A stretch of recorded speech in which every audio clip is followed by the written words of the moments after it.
Well, welcome again to the live stream. It is Keith. Let me know if everything sounds good. Audio looks a little low, but let me know if it sounds good to you. And we'll say hi to some people here in the chat. I rearranged things a little bit, so I'm just trying to see everything. Skycam locked up on me tonight. We'll see if we can get Skycam working, but welcome to 2024. I have my drink. It's great to have you guys with me tonight. Some of you popping in right after the intro video. Been working on my list. So we're going to talk tonight about 24 things. As I started doing this research, I came up with about 50, but we don't have time in one live stream to talk about 50 things. Sounds like we're doing really well. Yeah, I'm not going to do ISOs, but I am going to hit record. So thank you for that, Akil. I appreciate it very much. I don't know what it is about hitting record that I seem to forget every single week. So sounds fine. Cool. Yeah, set looks a little dark. Yeah, it is a little dark because I took down all the Christmas decorations and I'm still adjusting the lights. I do have my backlighting on. I do have my other lights on. Let's do this. Let's see. What am I doing here? Let's bring this light up a little. And let's bring this light up a little.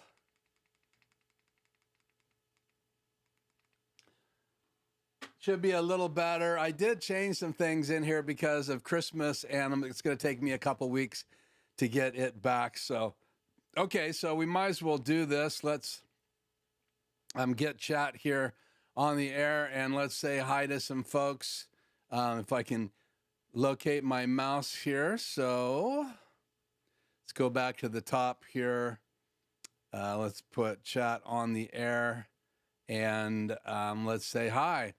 It's good to have you in here tonight, David. You are the first in, so you get the prize. I'm not sure what that is, but I will leave your name up there a little bit longer, and thank you so much. I hope you guys brought something to drink. This is my sugar-free drink I drink every week.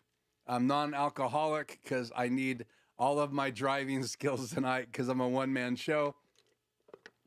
But it is a great night to be together. It is a new year, which is exciting when you think about it, because in reality, not only is it a new year, it's a new opportunity to set goals. And, obviously it's a day just like 2 days ago was as we got ready for the new year. But in reality, it gives us kind of a cutoff point and a starting point. Kids go back to school, some of them already, some of them in a week here in the United States. It's different all around the world. But again, it is great to be here tonight on January 2nd, a Tuesday in 2024. That's right. You're going to have to practice saying it because we've all been saying 2023, and it takes a while to do that. It's good to have you here, Tony. Again, Happy New Year to each and every one of you. Thank you tonight for being here with me again, Akil, and for catching my need to get things dialed in the studio. If anybody has found a solution to the Aaron Parecki chat bug, I sure would appreciate letting you know. James, it's good to have you in the house. Appreciate you being here. I hope you guys are going to enjoy tonight's stream. We got 24 tips, tricks, tools, items, and I don't really want to be here all night, so we're going to get going here as quick as we possibly can. Yeah, and I'm recording. I appreciate that catch. Audio sounds great. That's always good to know. And we have already adjusted the light the best I can. But again, it's great to have Tony from Quick Tech Solutions in the house, James and Akil, and David, we've said hi to. Here is Doug Forrest online. And a lot of these guys have channels, so please check out their channels, like Doug's. And he is a streamer, and I'm not sure he does live. Let me know, Doug, if you're doing live. I know Jay does live, and saw his note today that a card failed that they talked about yesterday. Or on Sunday on Aaron Parecki's stream, and he had a long stream. He had lots of guests. Again, I wasn't invited, but there's lots of guys there I know. Joe's been on Aaron Parecki's channel, and so Joe, you'll have to put in the text tonight what happened in your studio or wherever that was that your card fell or failed. It's good to have you here streaming CT. Hey, Keith, it's Joe. This is, let me get this chat stuff out of the way, my new channel. Okay, so this is Joe. Tech for Fun, Joe. I guess I'm going to have to figure this out. Are you on there twice? Because this would be what I normally see as Joe. So thanks for joining me. David says YouTube accepts, let's see here. YouTube accepts H.265 and AV1 codecs now for live streaming. I'm thinking about picking up the hardware encoder and get off of OBS, which would be great because obviously if you can have some encoding done in the box, you don't have to worry about your computer locking up. Like I have trouble with my Skycam because anytime I'm using my prompter with my PC, it seems to give me issues occasionally with my Skycam, which is an Insta360. So who knows? But he goes on to say, due to the stability issues, which I agree with, and any recommendations on Blackmagic Web Presenter 4K? That's a great question. So let's just talk about that here for a minute. If you want to go Web Presenter 4K, that's a great solution. I think they've worked out a lot of the bugs out of that device. You get a lot of extra data on the screen.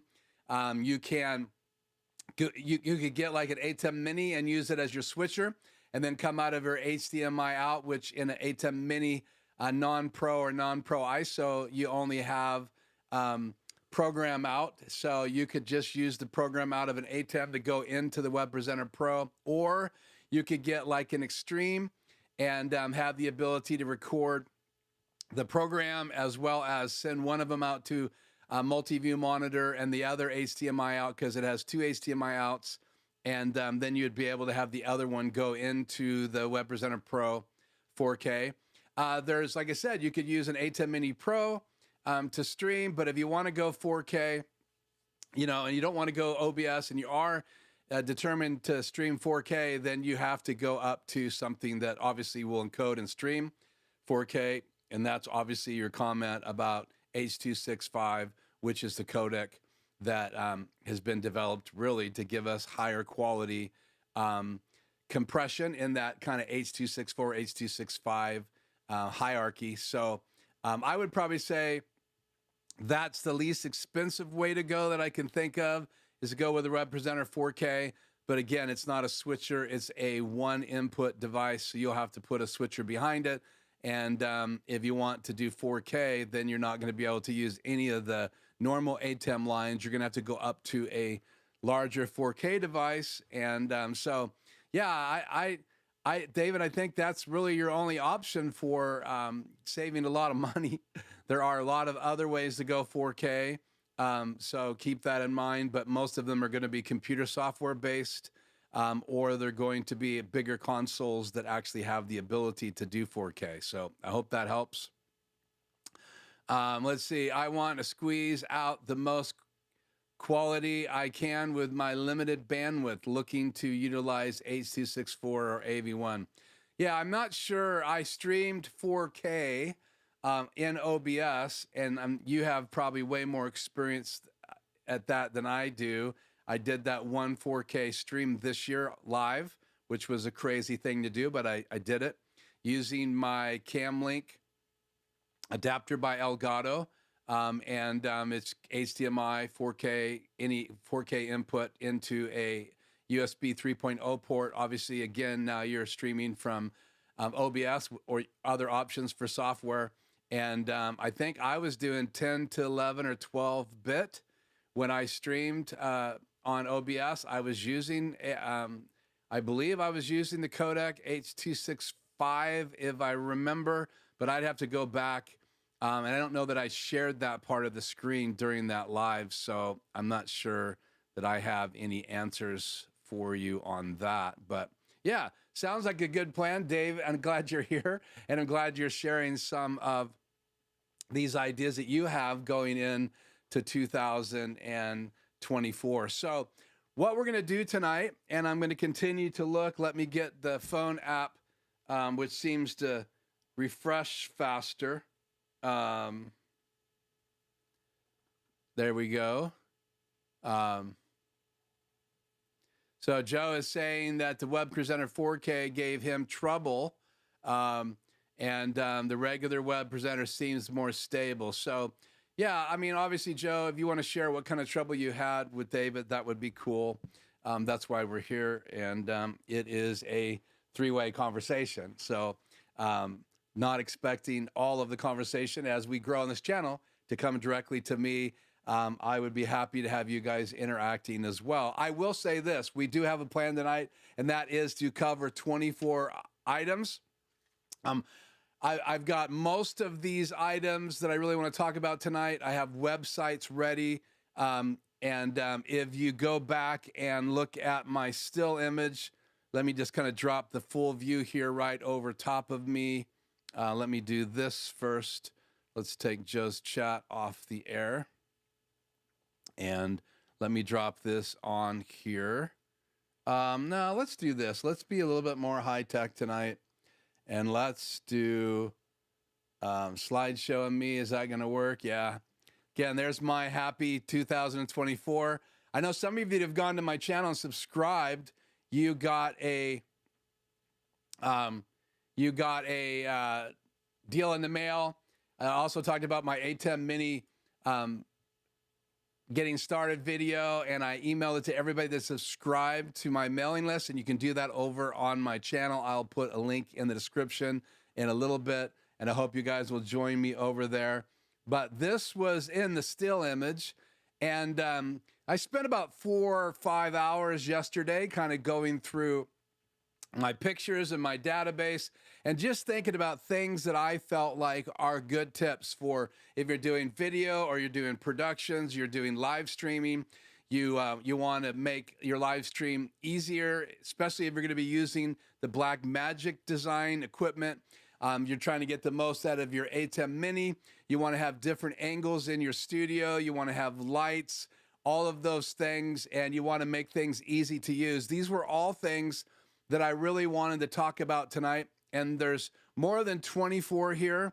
I have really 24 tips. One of them I still haven't figured out how to do myself, but I'm going to be sharing a video at the end tonight of someone that explains how to do that particular thing. But we're going to be talking about every single one of these pictures tonight. And I have a little bit and sometimes a lot to say about each and every one of those. And so I wanted to start tonight. Let's see. Let me say hi here to Camille. Thank you for joining us tonight. I appreciate it. Happy New Year to you as well. And as more people join me tonight, I will try to acknowledge them. And I think I have caught up with everybody. Again, I'm using my prompter by Elgato tonight so I can look directly at you as I look at the chat, but it does have a tendency to condense the chat, and I can't see ahead and behind very easily with my mouse. I wish there was an easier way. Let's just see. Doug says he's not brave enough to go live yet. That's so cute. That's classic. Yeah, I don't know if it's real bravery, craziness, the normal chatting. This is my normally channel handle. So obviously Joe is going to have a new channel. And so make sure you go over and subscribe to that. Joe's been very supportive here on the channel. And so I will make sure I go over there. I'm just going back here. Here's that channel. So cool logo. So go and join Streaming CT with Joe. And he and his wife have great things to bring into the video production, the live streaming space, all kinds of things. And he has been a blessing to this channel. Literally, I'm using a monitor right now as my confidence monitor that he provided for me. And so again, a shout out to Joe and the rest of you guys who join me on the channel. Okay, just catch up here in the chat before we get going. TVJ says the card was inside our very expensive router at work, and it died. So again, go over and check out Joe's channel, and you'll see his video, a short about that failing. I put a short up during the holiday as well. It's on my little Hallmark decoration, adding to my 1966 Batman collection. Not going to bring it out tonight. We will bring it out in the future, but you can go check that short out here on my channel. I'd love you to like it. Love you to subscribe to the channel if you haven't already. If you're chatting, you have, because I think I have chat only enabled tonight. Lucky one of our sister stations had a spare card and it should be delivered tomorrow morning. Well, that is a really good thing. It's good to have DJ Ware in the house. Happy New Year to you as well. David says he has Constellation 2ME. I was thinking about getting an SDI Extreme, but I believe in those only streams 8. Yeah, none of those are going to do 4K. And the fact that you already have such great devices, maybe there's someone here on the channel that might be interested in your Constellation 2ME. There is a new 4K console. The Blackmagic design came out.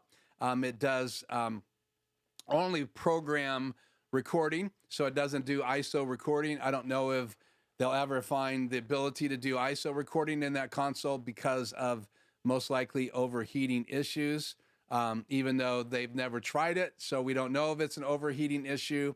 But yeah, if you really want to do 4K, you're going to have to go a different route for sure. And then there is that. I think I'm caught up on the chat because I do want to get going with our list, but I want to take some time here.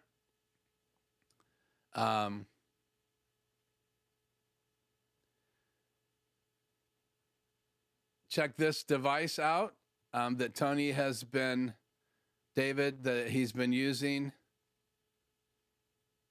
Yeah, OBS locking up is an issue, and that's not going to help you, especially if you're trying to work with a client. And I'm my own client, so I want to have things that are reliable. That's why I am streaming right now through my Extreme. I've also considered, like many of the guys I follow, John Barker and Aaron Parecki, they used to do Extremes out to a web presenter. I think I don't know if they're still doing that, but that is a solution to keep your main switcher cool while it's doing all the lifting, and then let the HDMI go out to another device and stream. And again, it's only going to be H.264 1080p. Now, you can stream at really high resolution 1080p. So you could save that file and then upscale it later, but it is a huge file, and you'd have to have super fast internet to ever stream at higher than streaming high, because you have streaming low or hyperdeck, low, medium, and high above those first three, and they are huge amounts of megabytes. So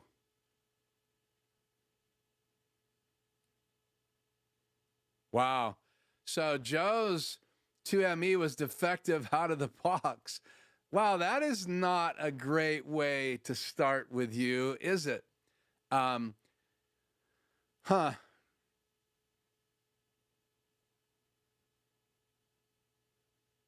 Yeah. So I don't know what was going on exactly. It says defective out of the box, wouldn't save any of my changes.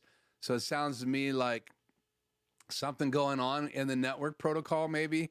because I know that it saves, I believe, to a file outside and a file inside, because we know that we can go in our documents folder and see the auto save, still images and all of that, which is what happens. And that's happening. I think that's saving automatically. And then you can go into save startup status. And I'm sure it's the same in the 2ME, right? Okay. So this conversation is going on in the background. We'll just let that be. I'll try to be more selective here. Okay. Yeah, Jay has a live stream tonight. I saw that little competition for Tuesday nights.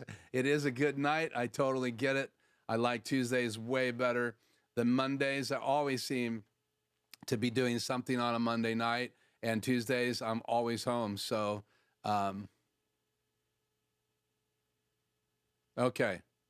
So let me just see. Anything else here I want to put on the screen?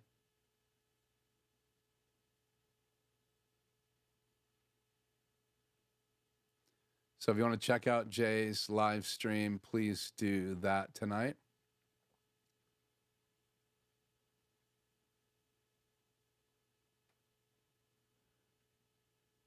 Well, good to have you, my fave tech. Thank you. It looks like we get help tonight from Arizona, so we will enjoy your input. Thank you for joining me live, and I might know who this is, but we'll see.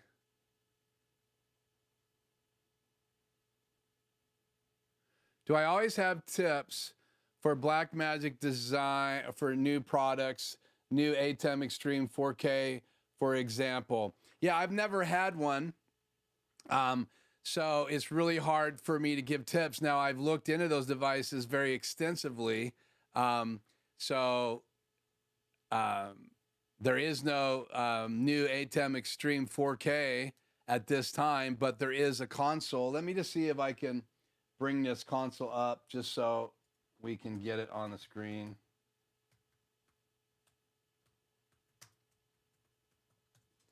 I'll do my best to get this up quickly here.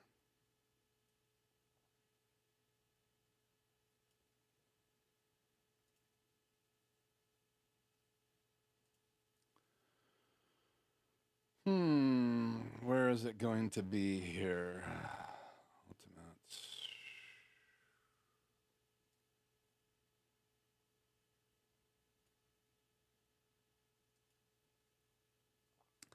Okay, well, let's go back one screen. So here is a regular ATEMs, all 1080p. Then you have the ATEM Television Studio HD8. Next to it, the ISO. The 8 will record the program. You can put an M2 chip inside of it. That's really cool. And lots of features. It even has MADI available to go out to the microphones. And you can see the ATEM microphone converter there. So each one of those will do 4 microphones. So you could have 4 of those out there and have 12 mics coming into your ATEM Television Studio. And then you can see there's also a 4K model right here. But that does not do ISO recording. Does have 12G SDI, and the ISO version up here actually has like basically streaming bridges built into it, which is really cool. That means that you can, through Ethernet networking, you could stream directly to them if you had the right kind of cameras. And you can also see a little bit more about the streaming bridge. We'll talk about that here in a little bit. But here's all the different devices. So when they're talking about the 2ME, that's this device right here. So Tony has one of those that sends back. David has one of these, but they only do H.264 recording. But when you get into this 4K right here, which I think if they tried to build it ISO, it would overheat. So we'll just add this as tip number 25 tonight. But it's should give us the specs here somewhere for video. probably on the spec page. I'm just looking real quickly. We don't take up all night here trying to find where it says. Okay. So depending on the model, motion graphics clips for animations and stingers can be up to 720 frames at 720 HD, 360 frames at 1080p, so frames, and 2060 Ultra HD. So you can do, with the media playback, so many frames of even 4K video playback, and I'm sure that's for the 4K model, because they kind of combine all the models onto one description page. And then let's see. That graph doesn't tell us anything about the codec, but I'm almost positive that I've seen in their 4K models, that's the interface for the audio built into it. Lots of extra things that you can control on the console, all built in. The ISO model obviously is the only one. There's only one of those devices that will do ISO recording.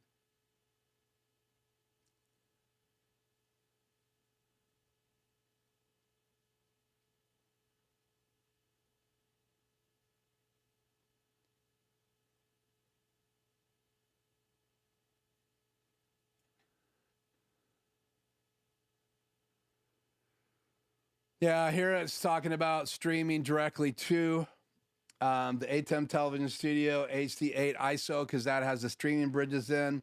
So here's kind of a talk about that, as I alluded to. And pretty much everything I've learned from these pages, watching videos, just so you know.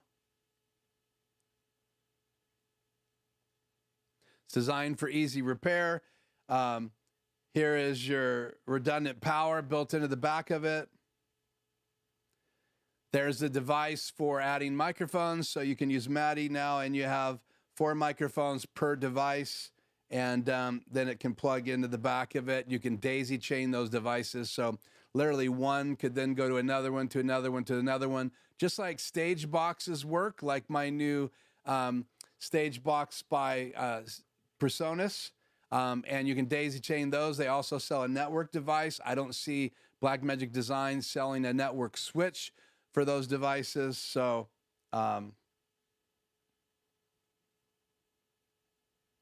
somewhere here, they're going to let the cat out of the bag about the recording resolution.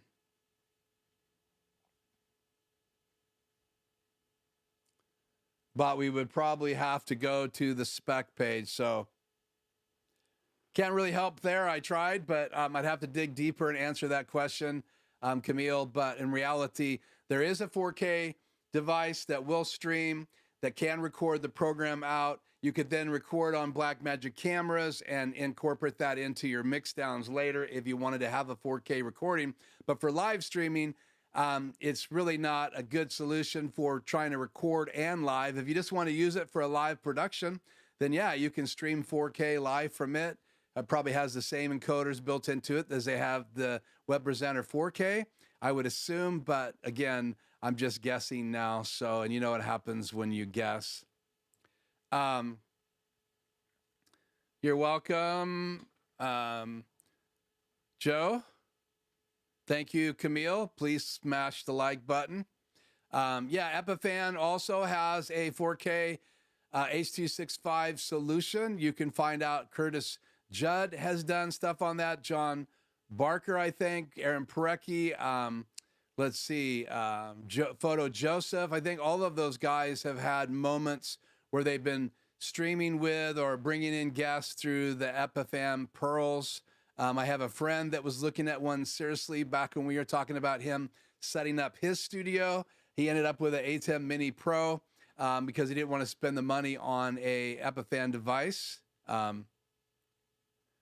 Yeah, ATEMs only do H.264, and I'm sure that's the ones we're talking about, not the bigger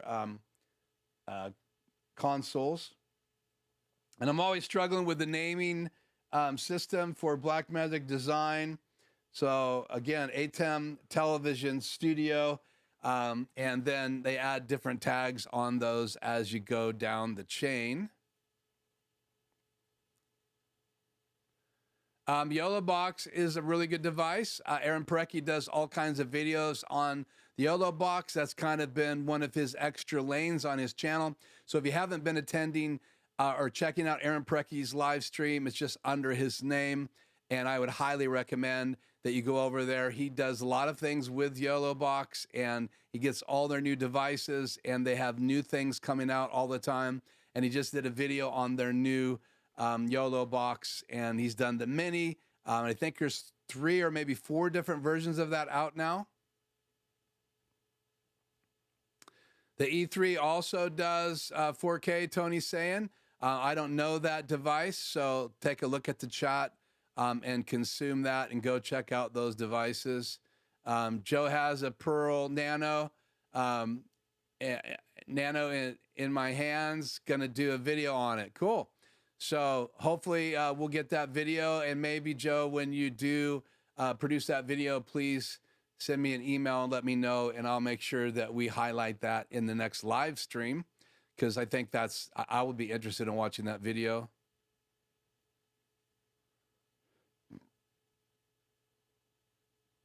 Maybe chat misunderstood. I'm only streaming 1080p. Well, if you're streaming 1080p,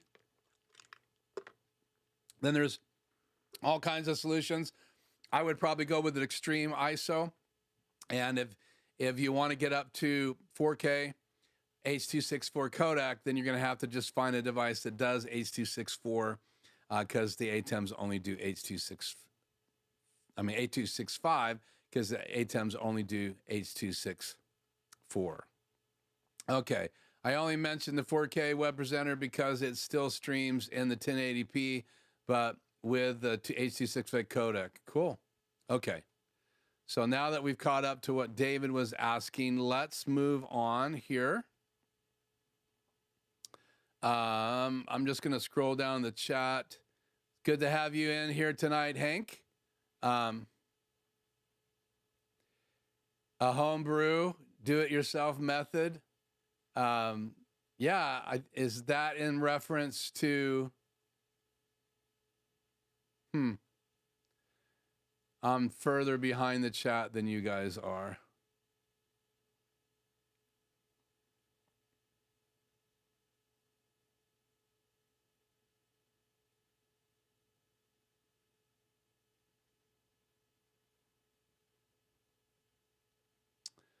Okay.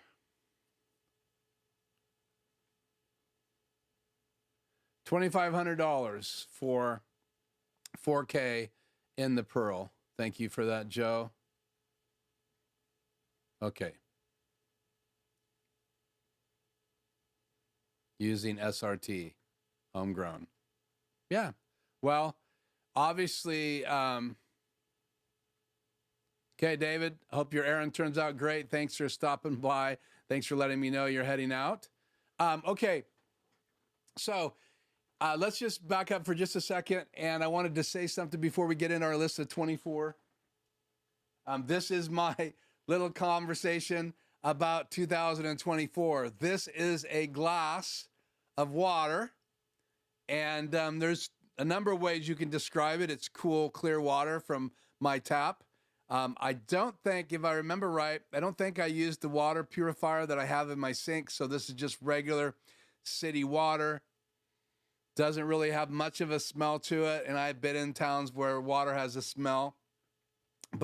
And this is free. This is a bonus tonight. It's not a part of my 24 tips. So you can add this into the tip list. But we could describe this glass in 2024 how? Half full or half empty? And that's approximately, if you look at the mass of water and how it gets bigger on the top, this is probably, I did not pour it out and see exactly if this is the midpoint. I just eyeballed it. And that's what I really want to say. And it's good water. This is tap water. I can taste it. I just wanted to say, as we go into 2024, I want to be the kind of person that looks at life and the glass always half full. I've been working very hard at that. It's not easy. My wife and I, Shannon, just had a conversation the other night as we were driving. She's a midwife. She did 3 births in a week. It's pretty brutal on her body. She was talking about what was hurting and what was sore. And what I don't think I told everybody, but last week I had a fall, fell down the stairs and smashed this shoulder, and had already had issues with this shoulder after my streaming bridge live stream in the living room.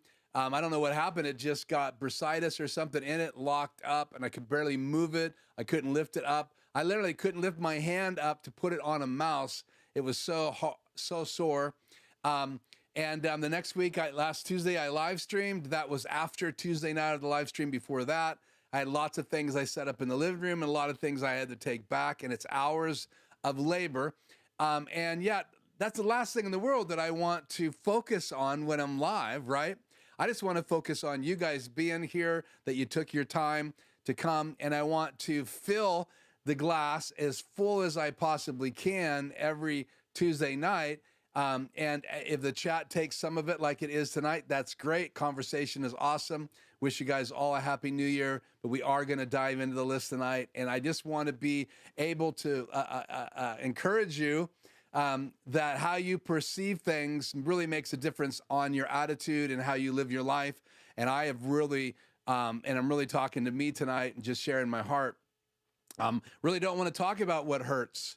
I am 62 now. Things hurt all the time. I just don't want to make it a focus. The more I talk about it, the more my eyes are on it.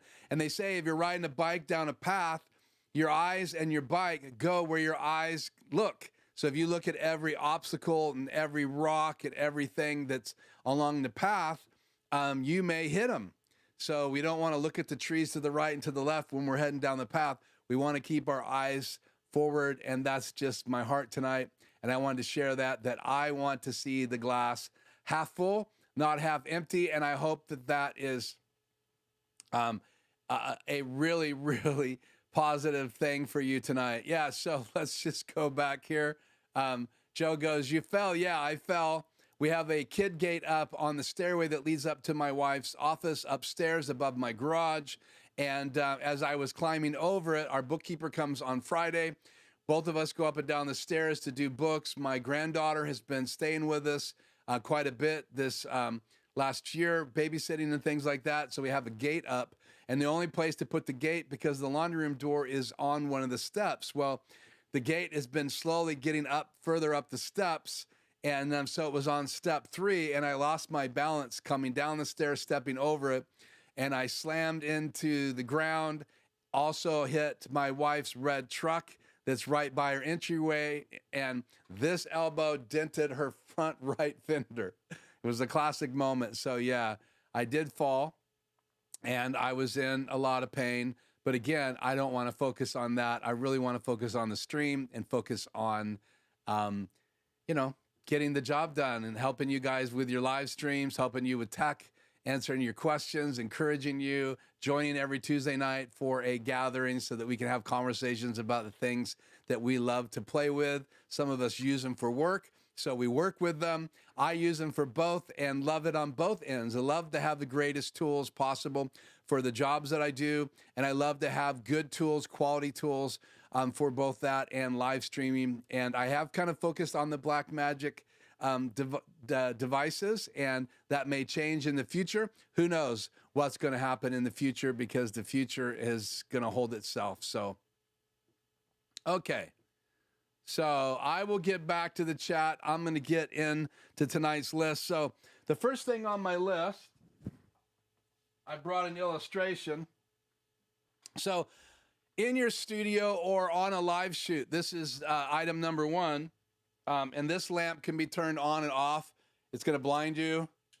And this is, the temperature is about, wow, don't look at that light. It's about 5,000 K, right, Kelvin. And that's a color temperature. So obviously when the number goes down, it gets warmer, more yellow, and this number goes up, it gets more blue and like daylight. And so what do you do if you're going to go into a room and there's some nice lamps and you want to use the lamps, but they have different kind of bulbs? People just go to to the store, the hardware store, and they buy bulbs or they order them online. And I don't think most people read the color temperature. They might read daylight, they might read that stuff, but they don't read necessarily the temperature. And obviously, when you're setting a white balance for your studio or for a shoot, especially if it's a high-end professional shoot and you're using multiple cameras or B-roll where people aren't talking, but you need to mix those shots, being able to have a bulb that you have control over is great. Now, you're not going to probably travel with all the different Kelvin temperatures. You're going to probably use some new tool, and Aperture has a tool for that. I've talked about it before here on the channel, and that's this bulb right here by Aperture. And I love what Aperture is doing, and I do have a slide here for this. And let me go back to me and my laptop. So tip number one is use a bulb like this. This is the Aperture B7C. It is a 7-watt RGB WW color mixing LED light bulb. It's got great venting, so it doesn't overheat because it has a battery built into it as well. So literally, it's a bulb that can be screwed into a lamp. It has a setting so it'll turn on and off with the switch if you need that in your shot. A lamp going off, a lamp going on. But you can also quickly get the color temperature you want by just double clicking the on button. And as I double click it, it actually is changing. Let me go back to this other look. It's actually changing the color temperature. Or I can go inside the Sidus Link app and I can adjust it there. So, and you can also do colors. So if you need something, and it charges when you have it inside the lamp, and I will bring this more into the shot. So I can open up the Sidus Link app, and the lights that I have up here on the shelf behind me, they're also MC lights. I can control them from the app as well. But let's just go in here and type in search for Sidus Link, and app is open. Click on my selection, and it's loading up, searching for the lights. Click on the B7C, and now I can control it, and I can raise and lower the intensity, and I could go to a color if I wanted to. And again, I have the ability to make it soft or bright. If I want more of a yellow light, if I want it to look more like a fire pit. So this portable tool, and the fact that when you're using it in a lamp, it's charging, and you can get somewhere around 3 to 8 hours, depending on how bright it is, according to their site. And we'll go back on there right now. So this is my tip number one. These lights have been on sale for a while. You can get them from under $100. So you'd have to have a way to store them. They come in a little foam holder. So you'd hang on to this in the box it comes in, and then you could set these side by side and create a case, and then use a piece of foam over top of these. And anyway, I love the light.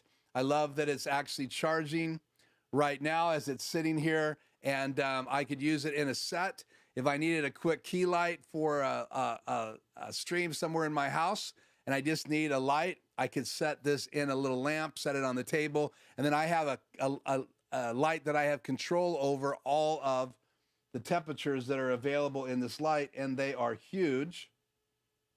But there you go, 2,000 Kelvin to 10,000 Kelvin. So you could have 4 or 5 of those. They even sell a kit that you can get a bunch of those so that you can charge it inside the kit. And that is my first recommendation tip, because again, having this, I really need more than one of these in my kit, because you never know when you're going to need a light like this. You just hold the button down and it turns off. And again, there's a setting on here so that when I flip the light on and off, the light goes on and off. So we'll put the regular bulb back in. So if you had 2 lamps in the background, you'd need 2 of these. You could also just tuck it in a bowl. If you wanted light in the bowl, you could set it behind something on the table to do some backlighting. You could just set it in the corners for some mood lighting.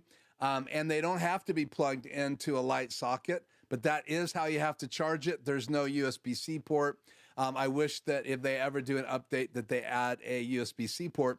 But part of the reason for the high-tech porting, and you can see in there, is because they want to protect the battery. It's aluminum, so it's got vents on the sides. It's got vents on the bottom. So it really is designed to breathe. And because it has this diffusion filter on it, it spreads out really well if you put it in something with a lampshade. But I'm not going to demo that tonight. So I'm going to take all of these items I'm talking about tonight. I'm going to work on this the next couple days. I'm going to put links in the descriptions, and I'm going to link the videos that I talked about these devices in the past. I'll put timestamps in those videos with the title of that item. So if you want to go look at some of the older videos that I've done on my channel, some of the unboxings, that link below this description will actually take you there. It may take me the rest of the week to finish that job because I got 24 items that we're talking about tonight, but that's item number 1. And so I am going to try to continue moving as hard as that's going to be. What happened to my chat here? Okay.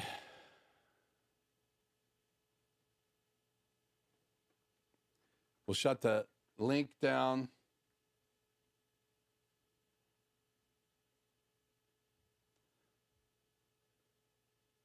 I will be doing some Amazon affiliate links later tonight as well. So if you do use those, I sure appreciate them. I actually bought a new 1966 Batman robot from my last Amazon link. So I'm building my 1966 Batman collection as well as things in my studio with those links. All of those devices I will be sharing with my channel. We are going to have a Batman post show pretty soon. So if you don't know what a post show is, that's when I go live and then I follow it up with a post show that's more of behind the scenes hobbies and things like that.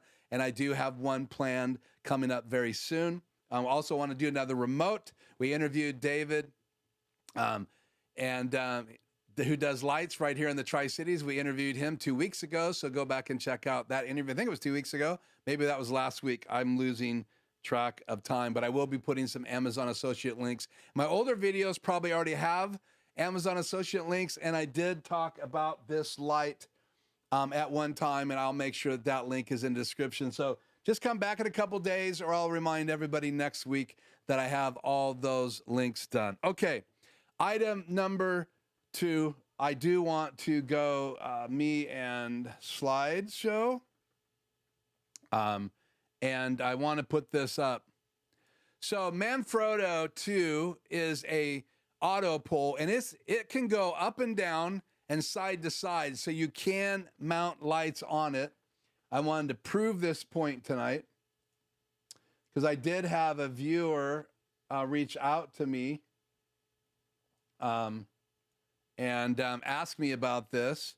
So you can see right here under the description for the Black Auto Pole 2, 2.1 to 3.7 millimeters, that it can support lights vertically and horizontally. So look at the technical specs and read up on that. But that pole can go across like that one that I have on the screen.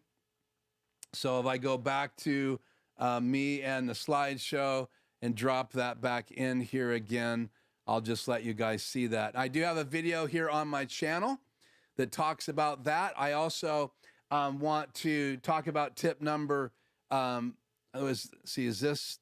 number 3. And that's the great video maker lights, those 50 RSs. They're bicolor and they're RGB.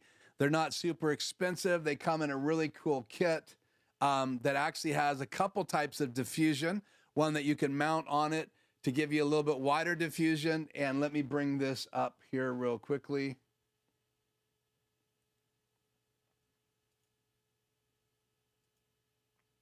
And back to this look.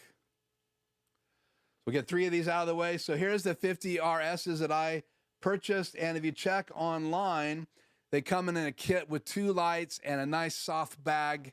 And I'll put Amazon associate links in the description later, but I wanted you guys to see that great video maker makes some pretty nice lights. They're not high tech, but you can see the ones that I have that hang right there in the back. They light up.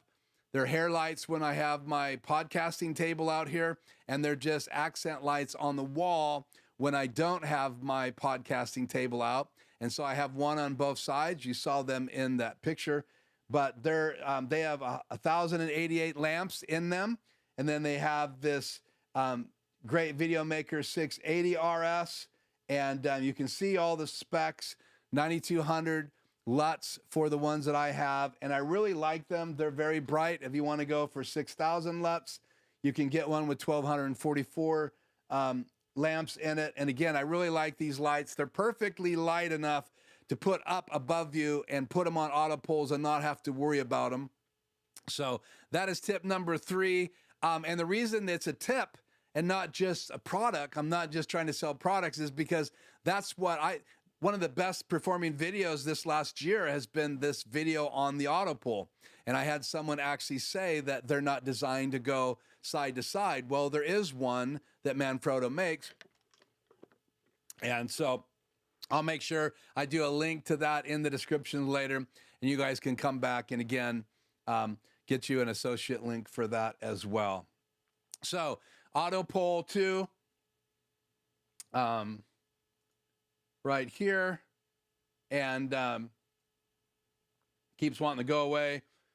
And there's a lever that you compress it with, and then there's rubber feet on the bottom.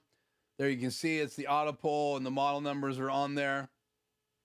And so you can buy one heavy duty that's designed to go from wall to wall, and there you can see the cushions on the bottom. And then under that, you can see very, very lightly, there's like a rubber plastic one that's designed not to get black marks on your wall. And they're replaceable. I have some extra one of those in the drawer in the garage in case I ever need to replace them, but I never take that thing down. But the idea was, what if I wanted to move the lights forward and back in this room? I have the ability to take the pole and move it up and down the wall. And if you buy 2 of them, you can go floor to ceiling, and you can add extra mounts, and we're gonna touch base on those as well here in a minute. So item number 3 is the great Video Maker 50 RS. Item number 2 is the Auto Pull 2. Item number 1 is the Aperture B7G mic, little portable light that's so cool, battery inside it, and awesome. So let's move on.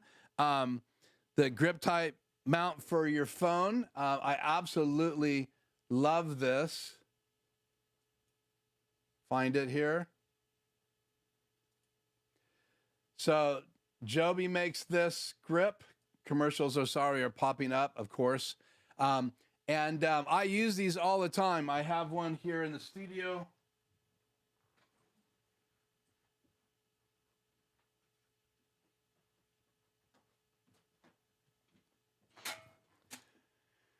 I've literally done hundreds of hours of video using my iPhone. A couple generations ago for a company I worked for, a Rode wired mic that plugged in the side of my phone. And I'll talk about the mic kit I use now here in a minute. But I love this. It will go portrait, it'll go landscape, and it's adjustable. They are plastic, so they do wear out, but you can see that for 40 bucks, you can buy a couple of these and have them in your kit. I have 2, both of them. The plastic that's glued on the side of these little knobs falls off, and you can just glue it back on, but it still works perfectly fine. This is my newer one, and it's already come off. So it's not high tech, but it works really well. And again, you can tighten things up and down. And I also use their mount for my iPad. So you can add that as tip number. I can't get it. My hands are greasy, but it can go up and down. Then you tighten it up with this little knob right here when you get it in position to take different size phones. And I love this little item. And the reason it's a tip is just something like this is a regular light stand. And so you can use it on a light stand. They're super cheap to buy. So this kit right here is probably 50, 60 bucks. And I always have 2 or 3 of these around. I like to be able to put my iPhone on it and shoot videos and take photographs and be able to stand away from it. And so I take one of these with me to Natchez when I go up there.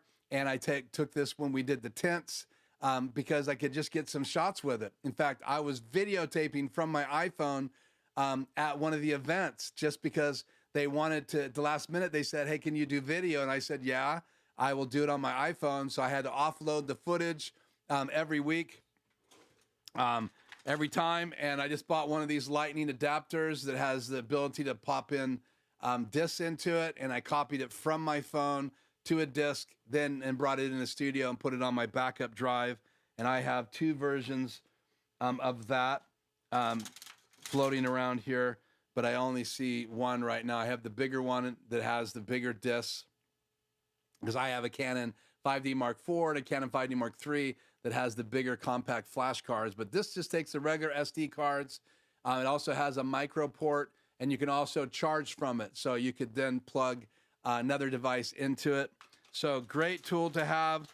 So that plus this Joby, then you can just be on the fly. So if you want to use your phone, the new iPhone 15 does amazing video. Just remember, a lot of people are shooting video so they can see themselves. This camera is only so high a resolution.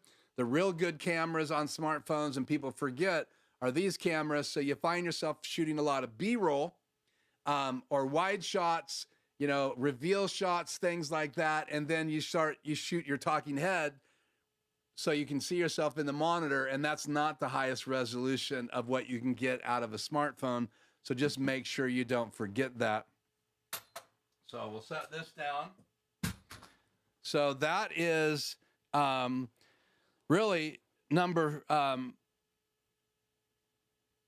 4, but I gave you really 5, counting the light stand. So that's the tip. Have those with you when you're out shooting, because you almost always have your phone. So if you have one of those stands in the back of your SUV or back of your trunk or something like that, then everywhere you go, you have the ability to pull that out.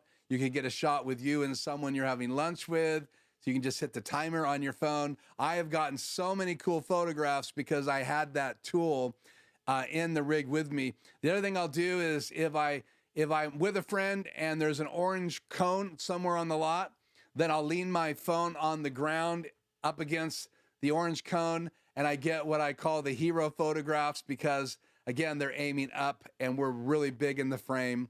But that's another tool, but I'm not saying put a cone, like a parking cone in the back of your vehicle, but having one of those stands in the back of your vehicle is a great tool. Okay, let's get through some more of these before we go in the chat. So the next thing I wanted to say is you can, and this is a tip. I did some shopping and I could not believe, let's do this, me and slideshow here. I can't believe how expensive these desks were. This desk was designed to have rack-mounted devices like a 2ME, but I was using it for my mastering studio. So I had compressors, I had EQs, all of that. I had devices that needed to be rack-mounted, and every time I shopped for a desk, people wanted $2,000, $3,000. I wanted it on wheels. I wanted to be able to roll around my studio.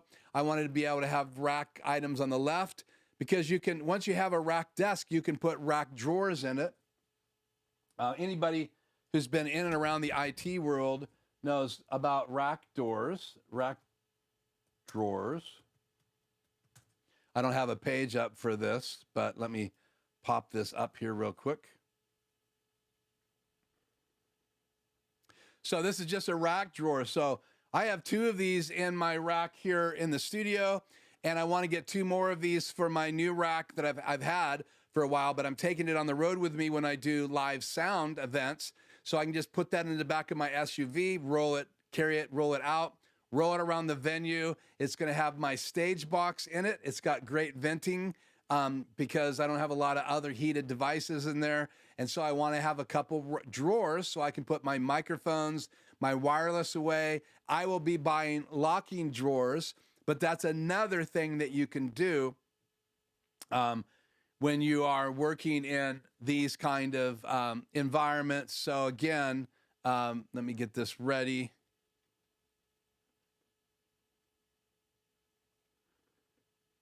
The desk I'm in right now is this desk. My wife bought it for me.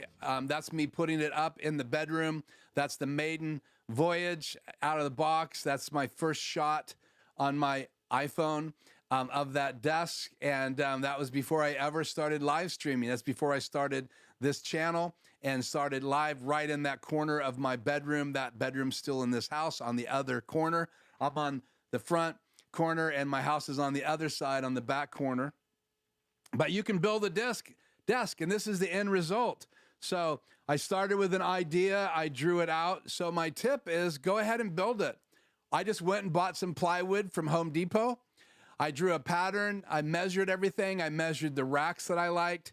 So I was going to stores, measuring racks, going, okay, if I put wheels this tall on it, how would I build it? So that was all designed by me. I've since then sold it because it's huge and I don't need it here in the studio, but why not go ahead and build yourself a desk? Now, the other tip is I just took a sofa table when I first moved in here and I got one of those leather lift chairs and I got a pad keyboard.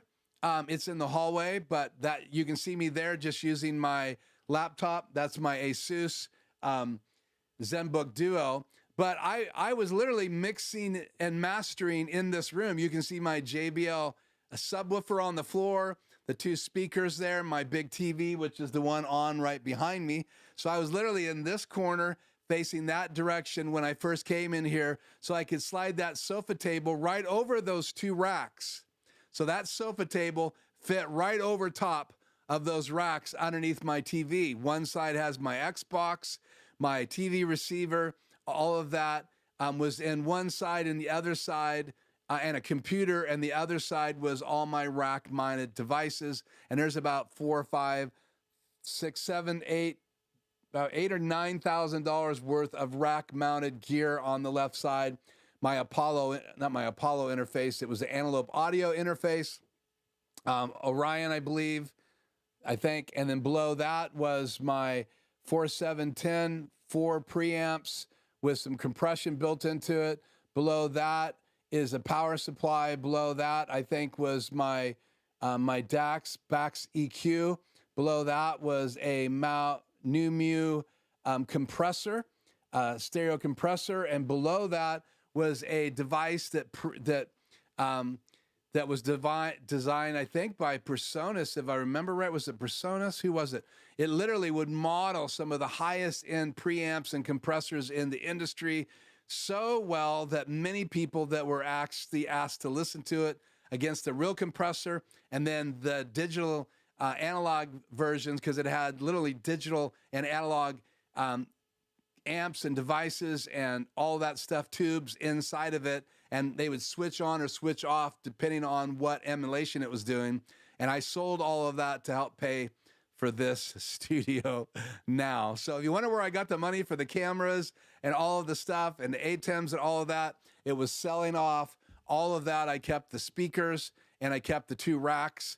But literally one of those is going to go on the road with me and the other one is in the studio next to the TV right now. So again, my advice is, man, get out the chalkboard, get out your piece of paper, take some measurements, get out your saw, and go ahead and build it. It was just wood I could buy at a local hardware store, the wheels I bought at the local hardware store.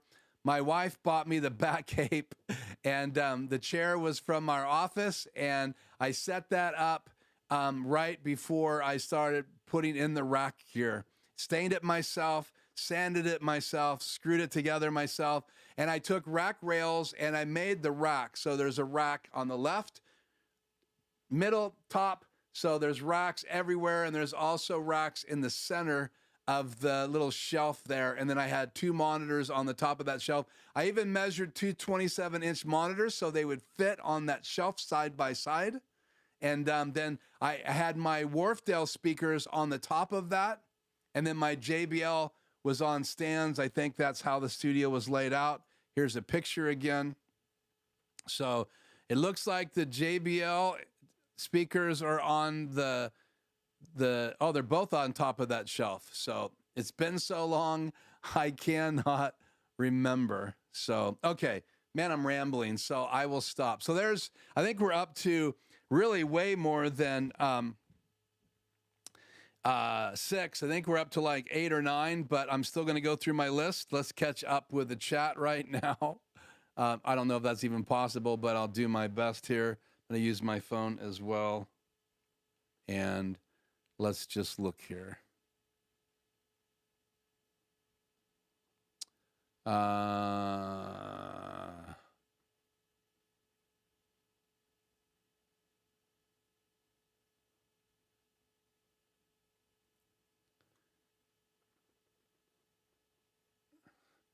I knew you would ask to see the dent, so maybe in a stream coming up, I will show you. I have a picture of it on my phone, but I got a big list of things to go through, Joe. So, yeah, I know. Maybe I'll take a break and go get it. It would be so on track here. Yeah, I need the arm from the rat. Yeah, okay. I'm gonna keep going. I don't see any more chat. Hopefully the chat did not die. But let's go back to. Let me see what's next here. Yeah, the next thing is the Instant 360. The reason I'm bringing this up, the trick, and the device is that this is my Skycam, and I can show you Skycam right now by stealing the chat away from Joe's comment here, and then watch what happens when I turn chat off and Skycam on.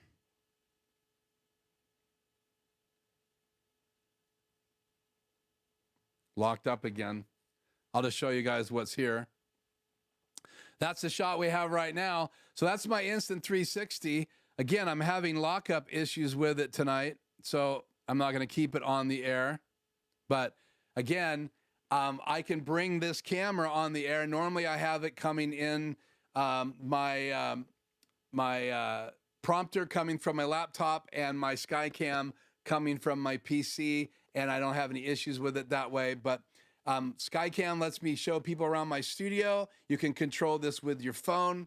It has the ability to just click on a link, and then you can take a picture of the not the barcode, but the QR code, and then you can actually run an app from your phone and change directions. So I could be sitting on the table with the Skycam on, and I could change positions on it right from the phone. I can also choose 6 different preset locations.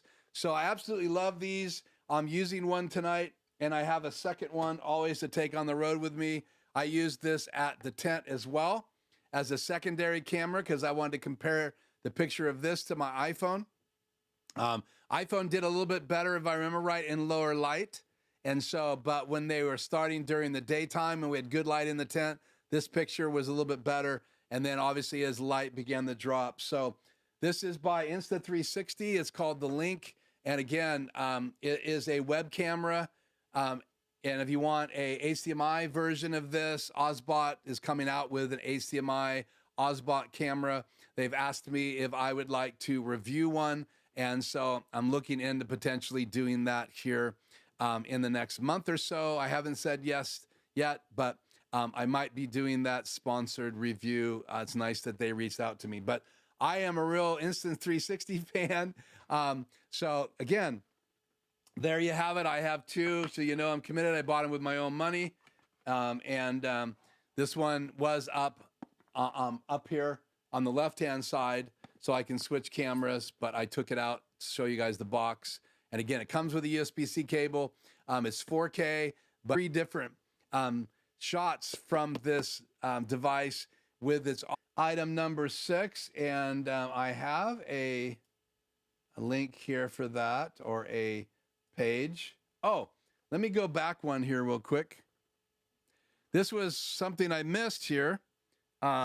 Picture where I was looking up. I'll just throw that on top of me here real quick. Where did that picture go? Oh, it's not in that shot. Do I have it in a shot? No. So I don't have it in the shot at all. So let's do this. I do want you guys to see these. So we're going to go to the portable cam. Where is the link macro for that?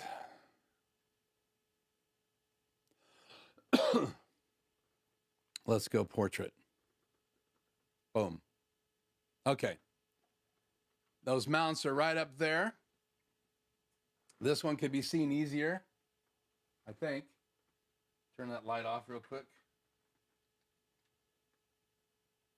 No, I think we'll leave that on. I think this is the easiest one to see right up there. We'll go to a close-up. Where do I change? Right here. So it's mounted on the ceiling right there. Hope you guys can see that. What's going on here? There we go. So there it is, mounted on the ceiling, and it has the ability to telescope. I have it closed as far as it'll go. But that's how these lights are mounted. Go to a wider shot here again. So there is my nice photo softbox with a grid, and the grid helps tighten that light up so it doesn't bleed over everything. Let's go even wider here. So I have that one mounted there, and then you can see this is kind of a hair light tonight, but I have that softbox off, and I just have the barn doors on that light up there, and that helps light up the top of this TV right here. You can see the light on it, and it also puts some light on me, and I like that. I like that light being up there. It's probably a little bit bright, and then there you can see the prompter that I'm watching the chat tonight, and that is not one of my items that I'm using as a tip to go back to being a logo. So I wanted you guys to see that. Here it is again. This is the exact one I bought. There's some nicer ones, but I bought these. They weren't very expensive, 26 bucks, and I put those in with lag screws in my ceiling. I did not want light stands in this studio, so that's why I did the Manfrotto Auto Pole. It's a small room, 13 by almost 10 and a half, and 10 and a half wide and 13 deep, counting inside the closet. If you take the closet out, it's really, the room is way less than that. So the room is with a closet is only like 11 by 10 and a half. If I'm shoved in the closet with that desk that you guys saw earlier, then it gives me 13 feet. And so pretty much my desk fits inside the closet, but sticks out on obviously the right-hand side because that's a wall. But the main length fits inside the closet, so it doesn't take up floor space. But the side piece does take up floor space. And again, this is that desk that I have shoved in the corner right here. And so that piece I'm talking about is on the right, and that's my laptop. I never lift that piece up. I always do it at chair height, and but you can lift it up and stand, which is really nice. It's got some USB power plugs in the back. You can see the power cord laying on the floor because there is a power strip built into the back of this, and I use every outlet and every USB-C plug in there to power things like SD converters and things like that in my studio. So that was number 6. Number 7 was the Instant 360. And then number 7, let's see, number 8 is one of Joe's favorites, and that is this switch. So if you have like an ATEM Mini and you want to get another device in it, then you can have one out and 2 devices in HDMI, and this is up to 4K. And I've used this one. It's got Velcro on the back because I was using it in my studio before I bought my Extremes. I have 2 of them in my studio, and I still use one of these to switch what HyperDeck is in my monitor. my BenQ, and I use one of these to decide what input's going to go into my Extreme ISO number 2.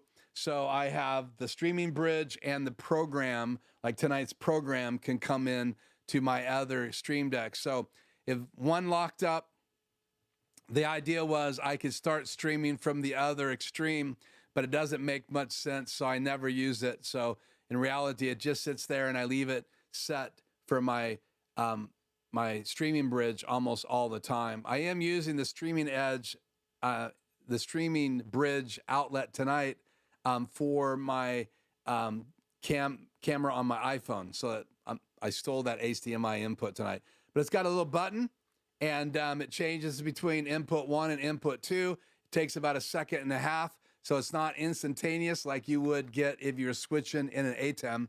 So if you just want one more input, and you're never going to have the two inputs in here on the screen at the same time, like let's say you wanted to have a PC to show your PowerPoint, and then when you're sharing your laptop, because you're going to share what you're showing people on your laptop, then you can literally use this to switch between those two devices. One could be your PC and one could be your laptop, and at one time I did that.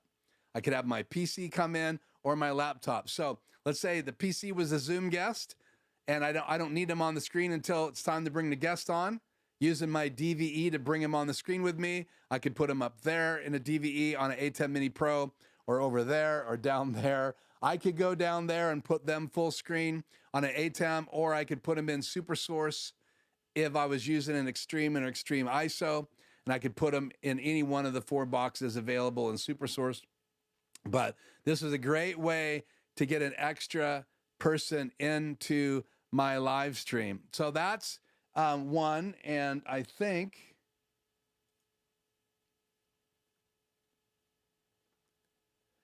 here's the Insta360 on their page, just to back up, and you can see it does 4K. There's the chip. Other webcams, this has a 1/2 inch sensor. So you can do HDR on or HDR off. If you're showing pictures, there's lots of cool things you can do. Auto focusing, and she's demoing all of that stuff. AI powered, and again, it's a 4K f1.8 sensor on it, and it'll face track you, and you can see it face tracking her right now, and it'll even shoot down at your desk. It will find a whiteboard if you have little L markers on it, and you can do a hand signal to bring it on their whiteboard. So again, here's the whiteboard being demoed. So 2 fingers takes it to the whiteboard, and now it just zoomed into the whiteboard, and then you can actually use fingers to zoom it back out. So it's cool. So sorry I went back to that, but I thought it was important to get that back to you guys because I missed that screen. Okay, back to me and my laptop. So this is one of the versions I've used, $9.98. So 2 inputs in, 1 input out, and then a button that lights up which input you're in. And then also I use these. I have these in my studio. So let's say you want to take your HDMI out of your A10 Mini Pro and split it so that you can have a confidence monitor. So you can set it to program, have a confidence monitor, and the other monitor would be the same thing, or one would be multi-view and the other one would be multi-view. This is a way to get 2 outputs out of an A10 Mini, or you could use it to split a camera. So let's say you wanted your camera to go to your ATEM and you also wanted to go up to a confidence monitor on top, then you already have that camera's input coming out of your camera. So you would just take that into it and then 2 out. So one would go to your confidence monitor and the other one would go to your ATEM, and then you adapt the coiled end to go into your camera. And so if you had like a Blackmagic Design Pocket Cinema camera, you could just plug that HDMI cable in. But if you had like a traditional camera, then you're going to have to buy a adapter like this to go from HDMI to mini HDMI, or you may even have to go micro. So you may have to go HDMI to micro, but you can buy these adapters. They also make adapters that go around the corner. And so those are great. I keep these in my drawer all the time. You never know when you're going to need one of those. Talked about the Cam Link earlier. This will do 4K from a 4K camera into your computer.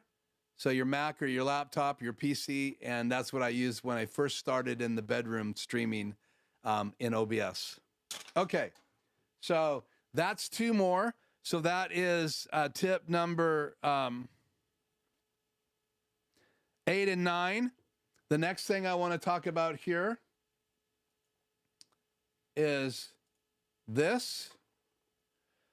The pod mic. I love these. For 99 bucks, you have to have an interface that will do an XLR cable, but for $99, this is a great sounding microphone. It's not as good as the SM7B, but it is a great mic. I have 4 of them.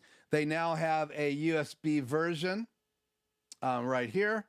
So if you want to go USB, you're going to pay double. So it's $99 for the regular version, and I have 4 of those. It even has a piece of foam on the very end.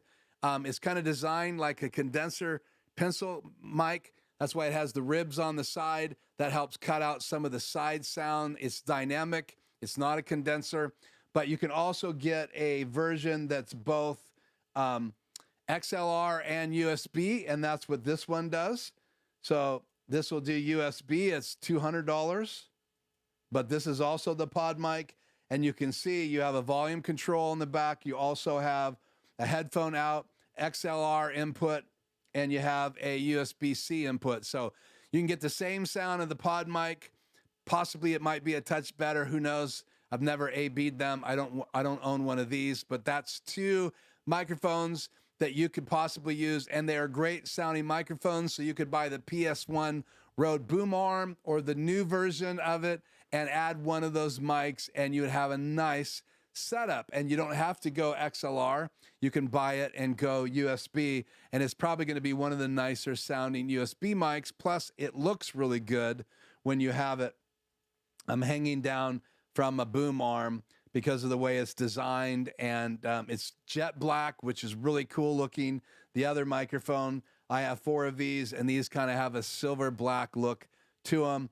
So it even looks a little sexier, but it's twice the price. So again, that is tip number 10, A and B, $99 or $200, you make it. But again, if you're just looking for a good microphone that's dynamic to use inside your studio, these are 2 great microphones. And the tip is they make a USB-C version of it now for those of you that do not want to buy an interface and you want to use like Wavelink or something like that right out of your Mac or your PC. You can just plug in a $200 microphone and it's going to sound great.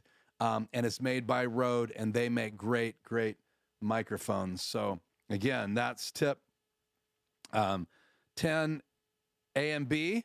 The next thing I wanted to talk about is the Manfrotto Super Clamp right here.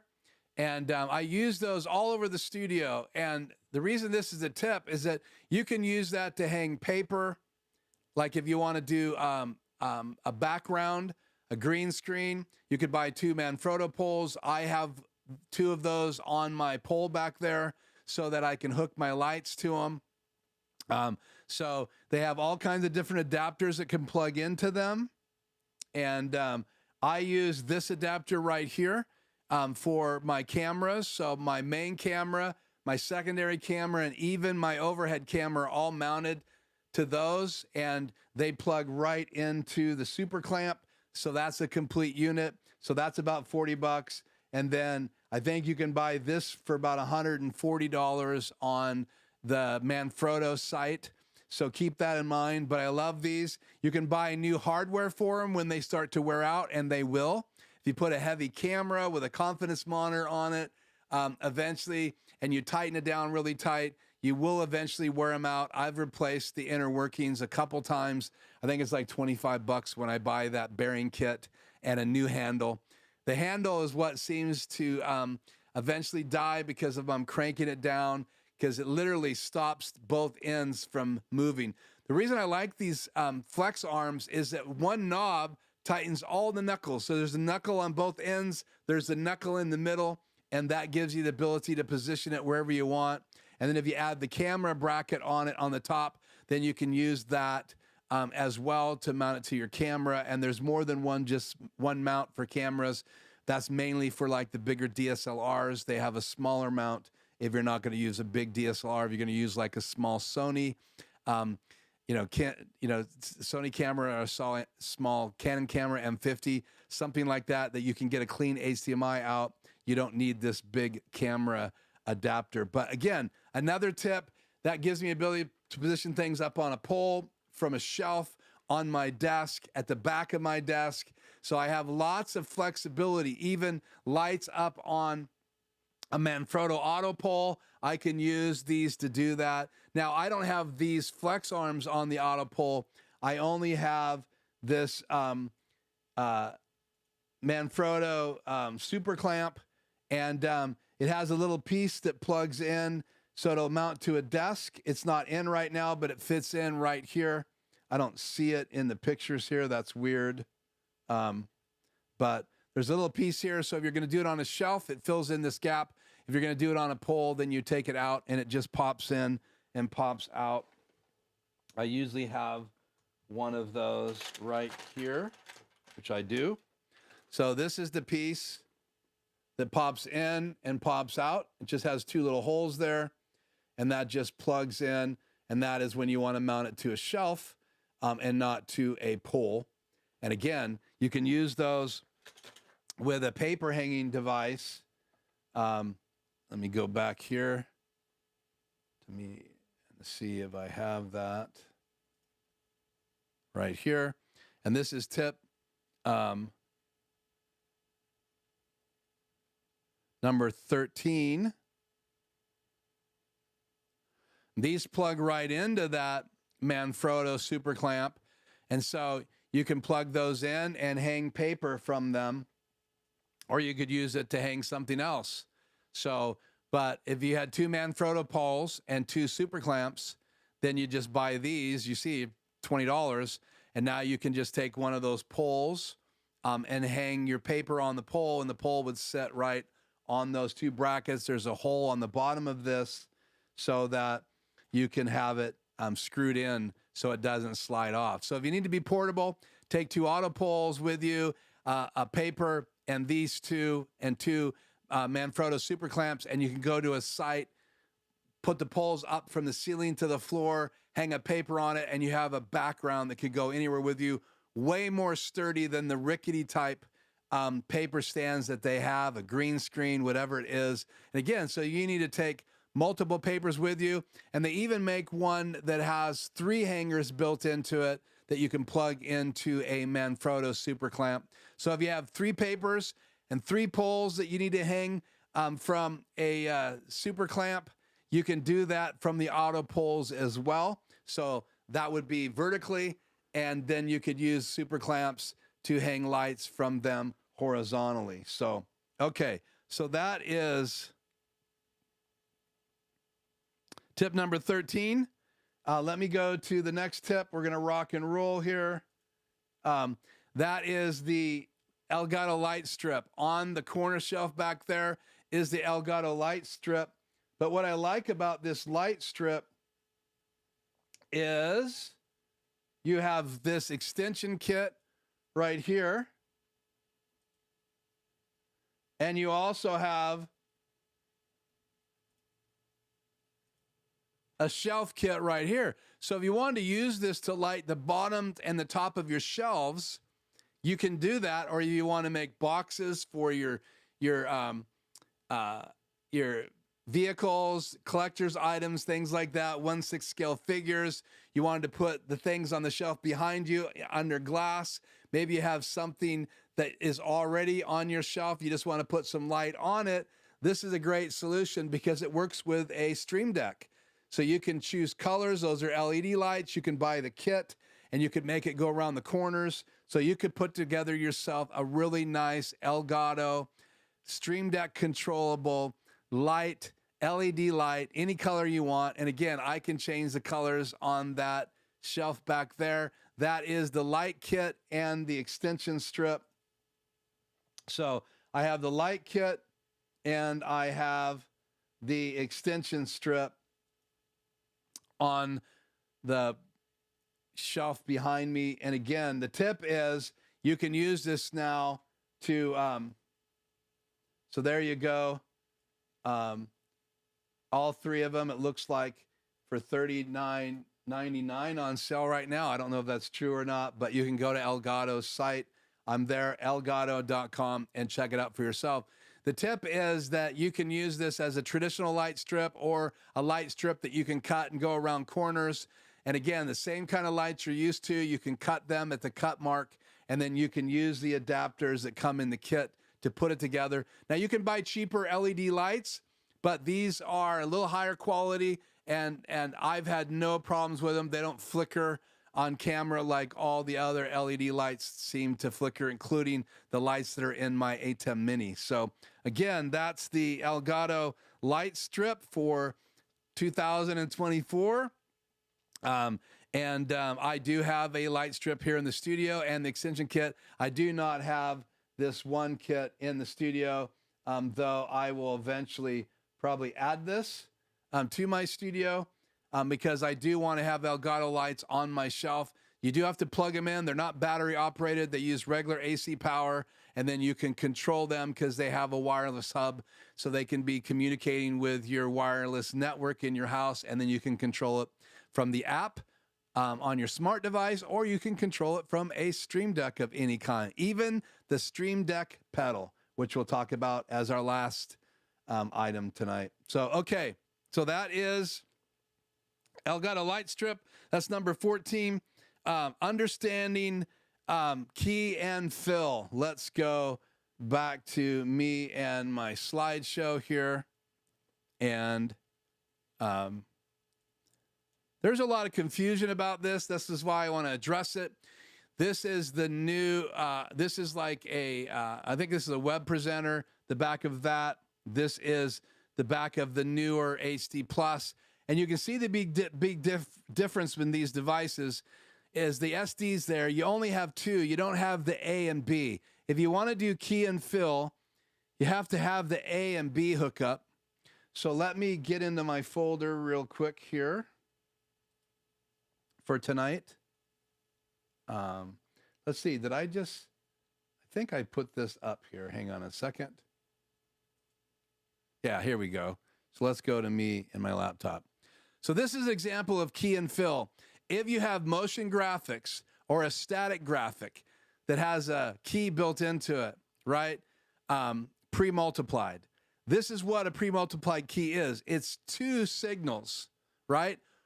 One is the main fill signal, which would be A, SDI, and the other one is what we call a key. It's just keys out the background. So you can see it's solid white in the middle over there. And then below it are the two combined together. So if you have a shirt like this and you put the fill on it, and it has any transparency, you're gonna see my shirt through the transparency. But if you cut out the back layer with that white layer, you don't. So for motion graphics, if you're gonna do anything like that, and that's right from Blackmagic's page, from their site, that's what you were seeing. You wanna buy a device from Blackmagic Design or anybody else that has the A channel and the B channel, and you can see them there on the top right. This is the HyperDeck I have. You can also find the A and B channel in the old HyperDeck Mini. So if you buy an older one, you'll find it as well. But the new HD version that just came out last year, I think, a little over a year ago, it does not have A and B, and that means it does not have the alpha channel and the key channel. It only has the alpha channel. So yeah, you can play video through the SDI out, and you can send video in from the SDI in, but there is no key channel on that device. And this is the back, I believe, does that say time code? I can't quite see it. Let me make, let's see, what do I need to make full screen here? Media player, I can't. So can I? Yeah, let me go program full screen. So yeah, this is actually, I have so many photographs. I'm sorry, guys. This is actually literally the back of the new HyperDeck Shuttle HD. It does not have, they added time code, they added HDMI, no, they added time code, that's it. They deleted where the HDMI port is. You've lost where that A port was. So just like this device right here on that side, there were two A and B ports with an HDMI next to it, but there was not a HDMI input. So the reason I love this new HyperDeck, and this is key part B, right? Understanding the difference between what is a key graphic and a non-keyed graphic. So if you want to send that signal from a HyperDeck to your ATEM Mini, whatever ATEM Mini you have, whatever switcher you have, it takes two channels, two inputs. One is fill on the top, the other is key on the bottom, so A on the top, B on the bottom, and when you put them together, you get the program out, which is on the bottom, and that's what's going to display on the screen. So if you want a motion graphic, you really want key and fill, because again, it's going to be crisp as it goes across the screen, but you need A and B SDI out. So Blackmagic design is really confusing because their new devices do not have a key and fill, and so that's thrown a lot of people off. Either does one of the other devices we're going to talk about tonight, and that is the shuttle. So that is tip number 15. Fill and key is crucial. Understanding the difference in the day and age we're going to use motion graphics in a live stream. So if this is the high-tech graphics that you see on a sporting event, I guarantee you that they are sending two channels, key and fill, to their stream. And if they're doing a really high-end key, there's lots of signals that are used in a key device to do green screen at a very high end. So we're used to using the ATEM Mini Pro and the upstream key built into it. But if you go to Blackmagic site, they have some high-end keyers as well. They cost a lot of money, but they'll do super great green screen for you that you cannot do with an ATEM Mini or even a 2ME console. You need one of their devices. And if you wonder what those are, they are Ultimats, and there they are right there. So you get into these bottom two, you're getting into really high-end chroma keying. If you want to do some basic high-end chroma keying, you can just buy their Ultimat 12 HD. But if you want to get into the higher-end 4K and really high-end keying with foreground elements, background elements, multiple camera inputs from different angles, you have to get into a higher-end system than just the Ultramat or an ATEM Mini. So, okay, let's take a break. I'm getting thirsty. We're almost out of time. I planned on 2 hours tonight. Hopefully you can stay with me. Let's just see if you guys all went to sleep or you're still with me.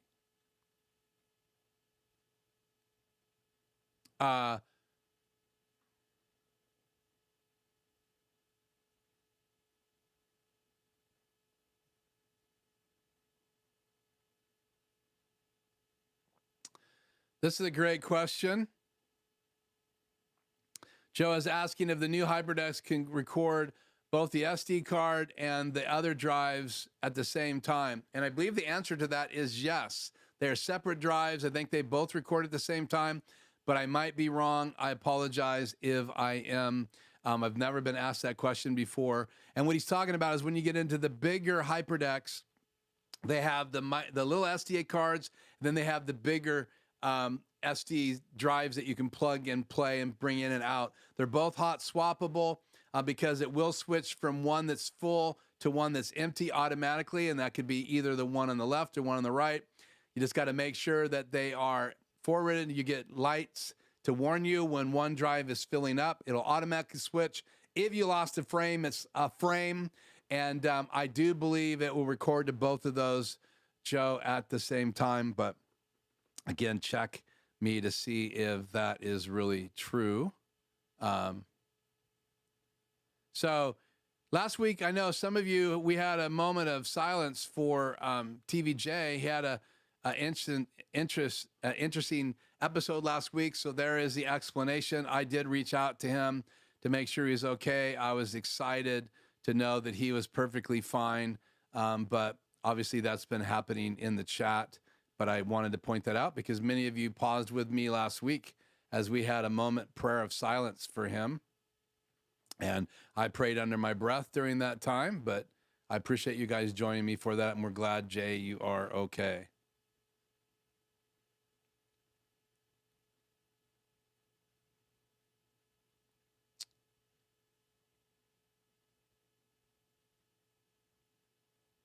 Am I dropping frames?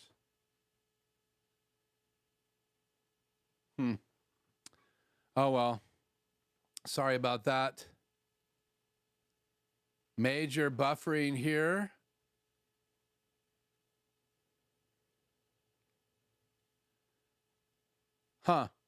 Hopefully we didn't get any major glitches tonight. You never know.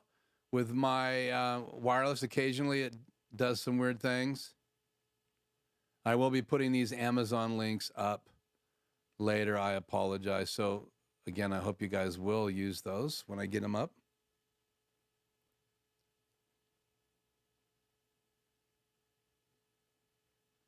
Okay. No, I fell down 3 stairs, but what I did is I pivoted and then lost my balance. So I literally just fell back onto tile floor and I hit the wall, then my right arm, then that was a bad shoulder. So I didn't want to have all the weight hit that. So I kind of caromed off that arm, slammed into the table, which is the sofa table like you guys saw in that picture earlier tonight. And then I slammed into the floor and my wife's red truck at the same time. And my elbow came down and dented the front fender. The fender's about that big, and the dent is about the size of a golf ball. And my granddaughter and my mother-in-law told on me as soon as my wife got home. It was absolutely hilarious. Okay. 25 minutes ago. Yeah, okay. Well, I've been busy talking, haven't I? Okay, let's get on with our list here. We talked about key and fill. I don't want to go too deep into that, but I do have videos where I've talked about it on my channel before. It's in my Hyperdeck series, so check that out. But I know I get questions on my channel occasionally about key and fill, and I just wanted to cover that tonight. So the tip is, if it has an A and B output on the back, and there's more than just Hyperdecks, they also make an HD and a 4K Thunderbolt device available on Blackmagic's site. I can never remember what those are called.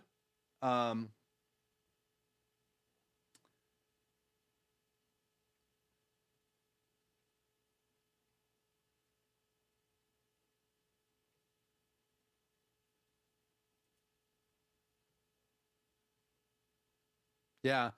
I can't remember what they are, but they're actually Thunderbolt devices. So you can just plug your Thunderbolt cable if you have a Thunderbolt laptop. A lot of churches do this. They'll buy a MacBook and then they buy a little computer box and they go Thunderbolt from their laptop to that little box. They put a DeckLink Duo card in it, and then they have 4 SDI outs, or you can make them ins or outs. And a lot of you guys have those, and you're doing that. But they make a device that has an A and B out, so it's like a Hyperdeck, but it will come right out of a laptop. So if you wanted to use that with like the new Zoom ISO, you could do that because you could send a key and a fill signal right out of that device. And maybe we'll talk more about those in the future here on the channel, but I don't see what they are called, but you're welcome to put that in the chat. You guys can help me out. Okay.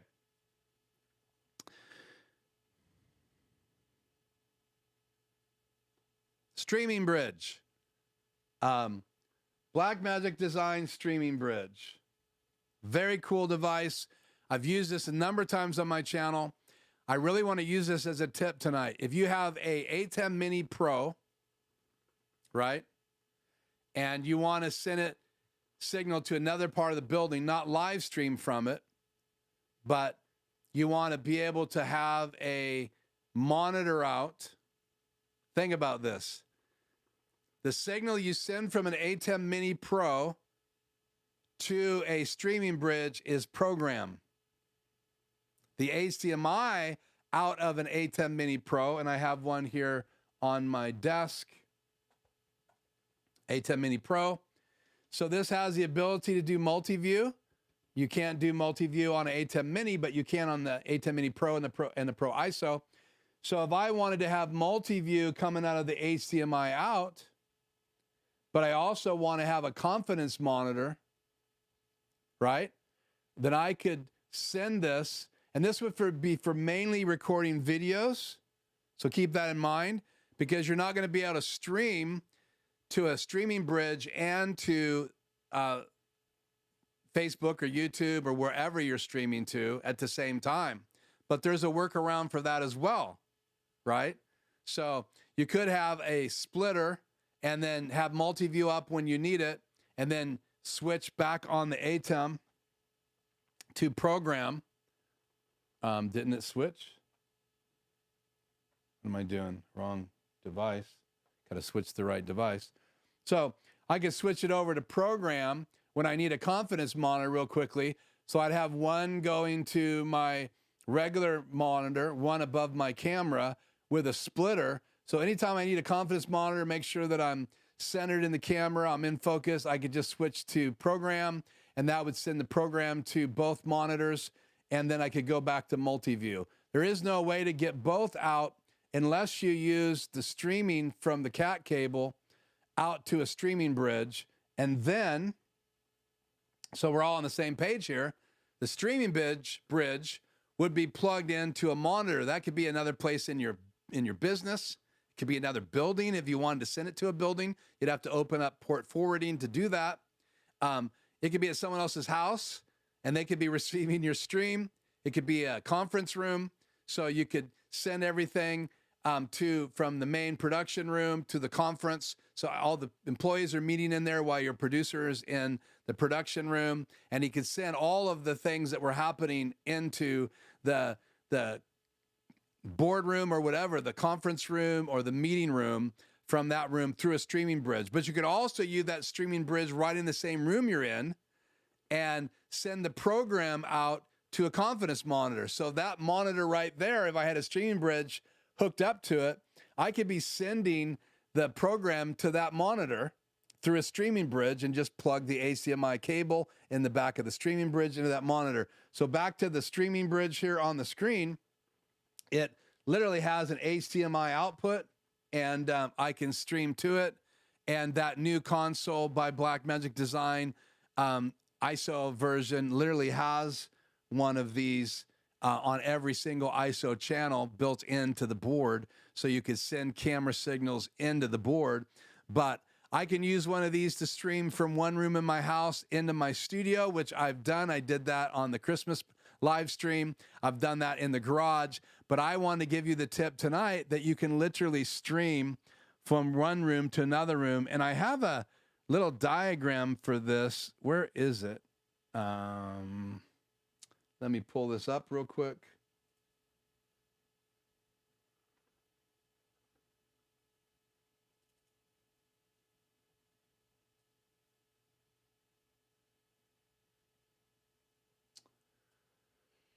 Streaming bridge, I have a bunch of these little diagrams.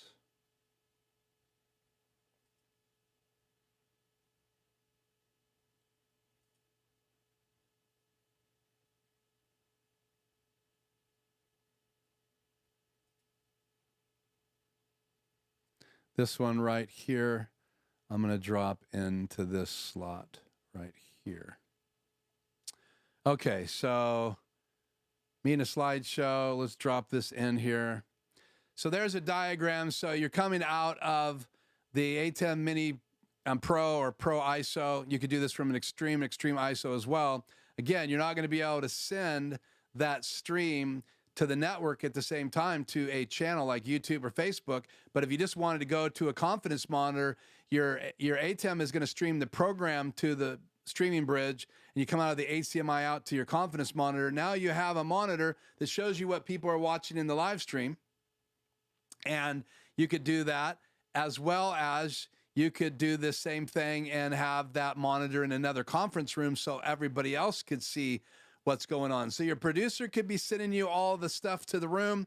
You could have a camera coming from that room, from an ATEM back into your studio to a streaming bridge. So literally you could have a remote studio going back and forth to the production studio using streaming bridges. And as long as your audio is synced with your video when it goes to the ATEM Mini Pro, or you adjust it in ATEM Mini Pro, you're going to be able to send that signal to a streaming bridge. And that means the program is on the screen. Whatever you put on the program's on the screen. And that's also what's going to be on your confidence monitor. So that's a way to get multi-view out of the HDMI output of the back of the ATEM Mini Pro or ATEM Mini Pro ISO, and also getting the program out as well through sending a signal from the ATEM Mini. You're actually broadcasting from the ATEM Mini Pro to a streaming bridge. So literally, it's like streaming to YouTube, but you're streaming to a streaming bridge, and then that signal is brought into a monitor or a ATEM, a Constellation ME, 2ME, 1ME, whatever. It's brought through the HDMI out. So now remember, the new ISO model of the ATEM Mini has 2 SDI outs, so you don't need to do this trick if you buy one of those. So get the SDI model. It has 2 outputs instead of 1. So it's just like an Extreme and Extreme ISO. One can be multi-view, one can be program. So you can send one of those out to an SDI monitor or convert it to an HDMI monitor if you need to. But again, keep that in mind. If you want to use an ATEM Mini Pro, which is only $295 right now, to get a multi-view and to get a confidence monitor and just record videos in your studio, you can do that. So you're recording from the USB-C out to an SD drive, or you're in Zoom. It makes no difference from the USB-C cable, but you're streaming from the device to a streaming bridge to get a program out, and you're using the HDMI out of the back to go to a multi-view monitor. And I don't think I have a picture of all of that set up, but I have lots of crazy diagrams that I have created over the years everywhere in my studio. So all designed to teach people about fill and key. This one was used in my HyperDeck series. And so I've created these over time. So that's the tip. Streaming Bridge is a great tool. Also can be used to broadcast your show to some other building, to someone else's house. You could have a streaming bridge that a guest could come in your live stream, streaming from their ATEM, open up port forwarding in your studio, in your network, and then bring that signal into your streaming bridge in your studio. Or you could use SRT, and you could use NDI, you could use Zoom ISO, you could use all of those different tools to get signals into your studio as well. Streaming Bridge is just one tool that Blackmagic Design came up with, and they added a new firmware update to the Streaming Bridge, and I believe now it supports either SRT or another protocol I can't remember, but check out the website. They have done a firmware update, so it does support a new protocol. So, okay, let's move on. We're running out of time. That's how you get multi-view. That is actually my streaming bridge. So that is tip number 17 and tip number 19, because I just really want to say multi-view is really important. If you really want to run your stream when you're live, you need multi-view. I think I have the ability to show you guys multi-view tonight. How do I do that?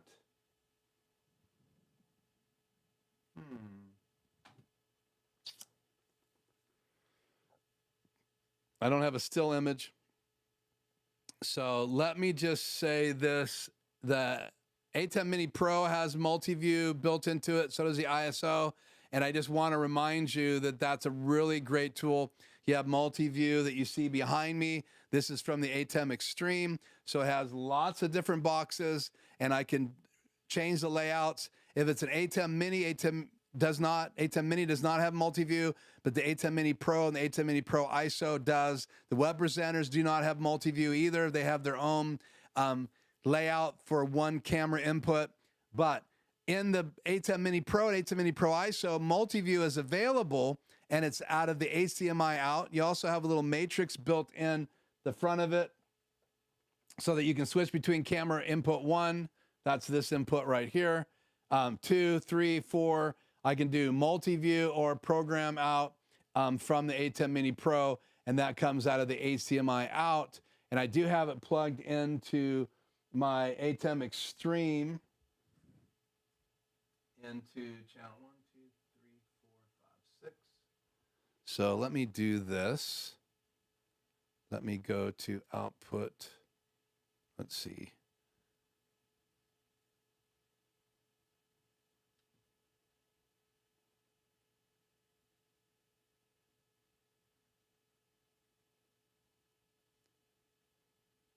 And let's bring channel 4 into the stream. How do I want to do this?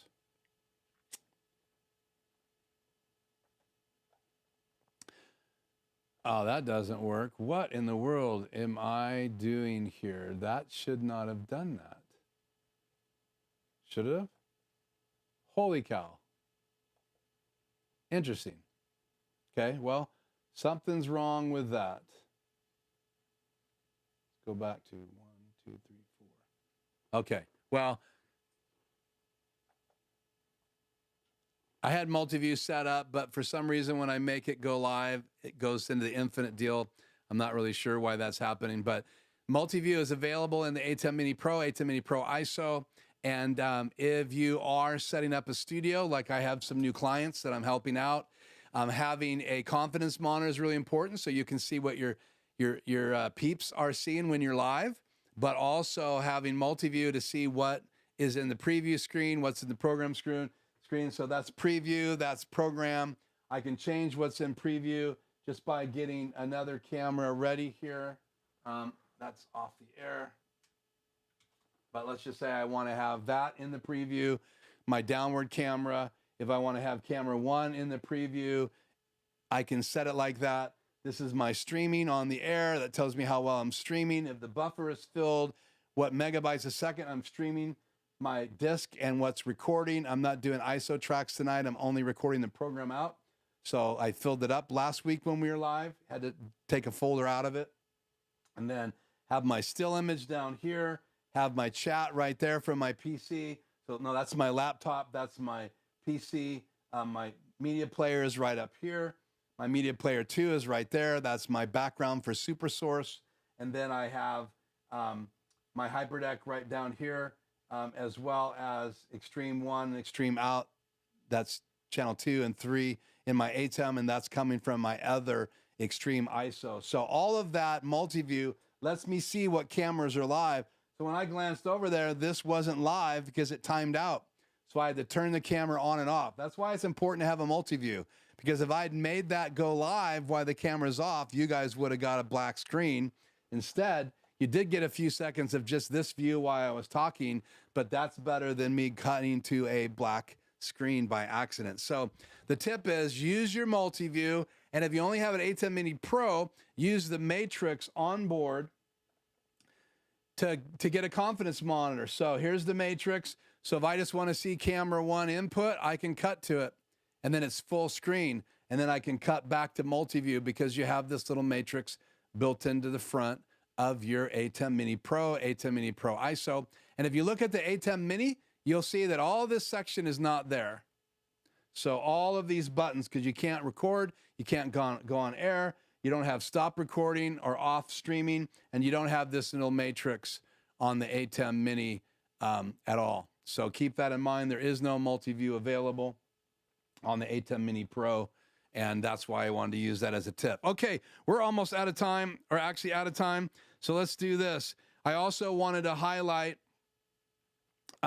Mix Effect it as a tip. I can't live without it. So I actually can cut to this screen right here. Let's close this folder. I also wanted to say this. Let's go, me and my laptop. The Shuttle is a great device. It's on my list here. And after the streaming bridge, item number 17. And I love it because you can scroll forward and back. You can also push a button and have it be a teleprompter. So you could take a teleprompter file. You can make those in Word. You just export it as an RTX, I think, folder instead of a Word document. Instead of exporting as a Word document, you export as a rich text format document, .rtx, and then you bring that onto your Stream Deck, and now you have a teleprompter wherever you want it. You can also use it to record or play videos back, but it does not have a fill and key, so keep that in mind. But it does have HDMI in and HDMI out, so you could bring your 4K camera into it and record to it. It will record up to HD, but you could still scale it and record it. You could also play that video back because you can record it right to the SD card. So it's a great tool. Wanted to bring that up as well. Don't want to describe. Next thing I want to talk about is this DJI mic kit that I have right here. This is the bag that comes with it, and this is the kit, and I use this all the time. This is what I'm using on my iPhone. I can also plug this into input number 2 of my ATEM Mini Extreme or my ATEM Mini Pro to give me a lapel mic so I can go mobile in my studio. And it comes with a Lightning and USB-C adapter so you can plug it into any type smartphone, and it makes a great way of being portable. It comes with little wind protectors inside the bag. What's in the kit, you put them in the bag once you get the bag, and they pop right on. Just got to find one. And so there you go, right there. And so those pop on. That's a dead cat, and that cuts down all the wind noise when you're outside. And that pops right on the little mics. So you could be interviewing someone. It's one input, 2 mics, 1 receiver, and then that can come into your smartphone, or you can come in the 3.5 jack and go right into another 3.5 jack, like in a camera, or you could go into a ATEM Mini Pro ISO, anything that has a 3.5 millimeter input. There you go. So this is a great portable mic kit. I cannot live without it. So my tip is this is giving you great audio, and it plugs right into your smartphone. And then you have 2 microphones, and it's the best kit that I know. Charging case, USB chargeable. You just plug it in, USB-C right there, and these lights will go right to left until it's completely charged, and then they go out. So great, great kit. So as soon as you pop them back in, they charge. They automatically connect anytime in the case. So as soon as you pull it out, they're ready to go. And they have memory on both of the microphones so that you can record directly to them. So now you have a backup recording on your phone, on your camera, if you have it plugged into your camera, in your ATEM, if you're recording the audio input in your ATEM, and you could have a backup recording on here as well. So this is a great, great tool. So I would highly recommend, if you don't have a DJI mic kit and you do any kind of recording from your phone and you want to use that stand and that Joby phone mount and get great video and great audio on the fly. I used that kit and my phone to do that interview with David from his house over in West Richland, looking at behind the scenes of how he did his lights. I was wearing a DJI mic. He was wearing a DJI mic, and I did that whole recording using that kit. So next thing is Mix Effect right here.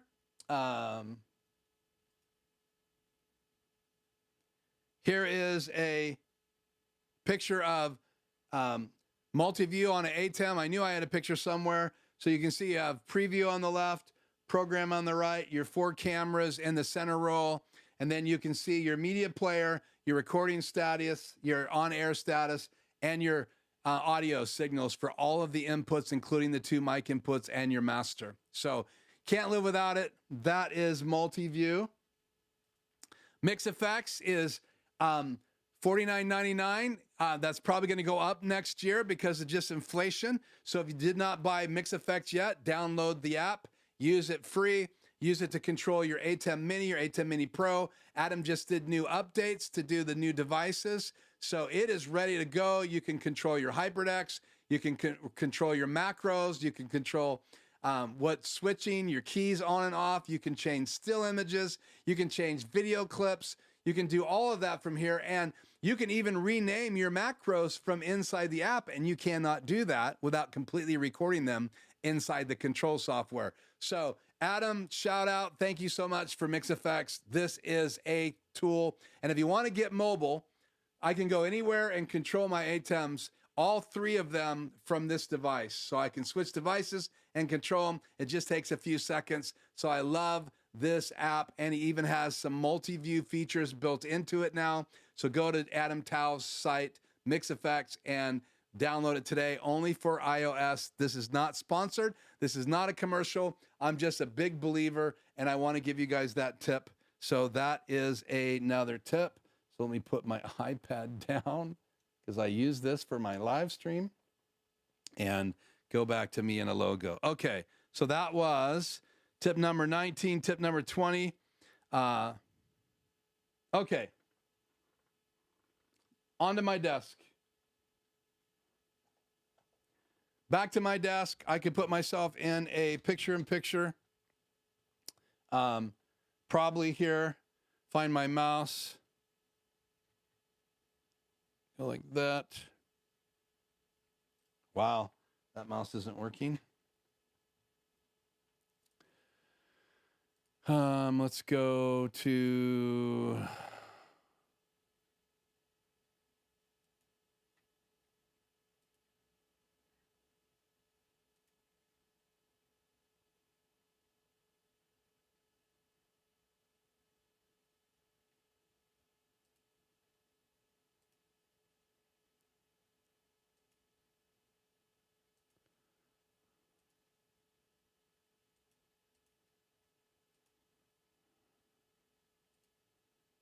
Sorry about that for the delay. I was messing with the wrong key.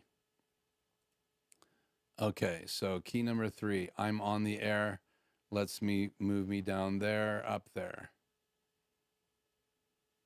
Okay, so I simply purchased these little door stops, and I can now take the Velcro on the back of my ATEM.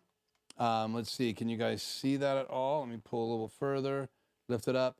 I have industrial Velcro on both of these. I can simply Velcro this on.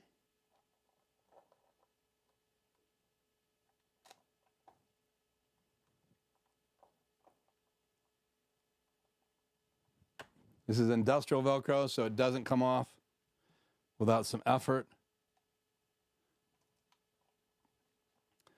And now I have it at an angle and easier to see on my desk.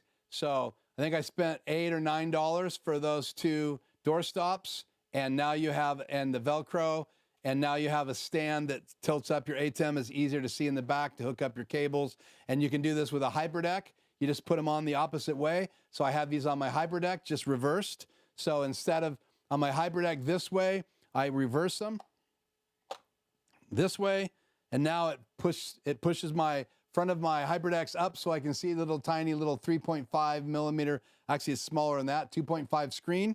So again, a great tool to quickly, you buy the 5-inch ones if you're going to use them on your ATEM Mini Extreme ISO, and you buy these smaller ones, door stops, if you're going to use it on a ATEM Mini Pro ISO, or a HyperDeck. So again, that's my other tip. They're off right now because I've been displaying this on my desk flat, but that is one way for you to be able to use a simple fix, simple tip to save yourself a lot of money. You can also go over and get stands for ATEM Minis and Extremes and YOLO boxes from Aaron Parecki and his channel.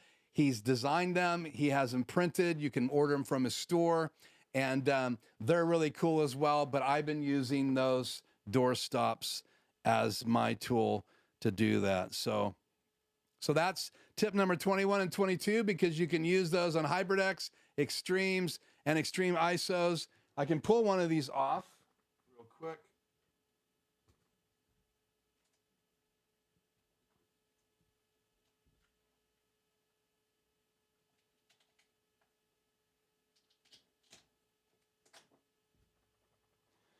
This is the longer one, so you can compare them right here. These are for extremes, and these are for HybridX and the ATEM. So just got to find the smaller ones. 3M makes this one, and I don't know who made these, but I think it's like between 4.5 and 5 inches is the right length. I just pulled this off my Extreme number 2, and these came off of my ATEM Mini Pro. And I keep them on there all the time unless I'm doing demos and teaching on my desk, and then I take them off so I can use my overhead camera, and they lay nice and flat with it that way rather than being tilted up.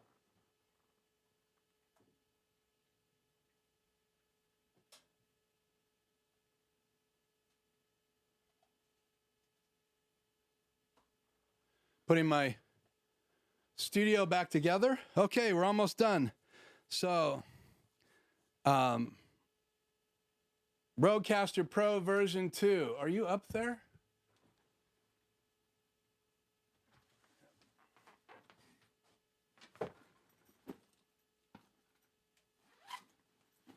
This is my mobile one right here.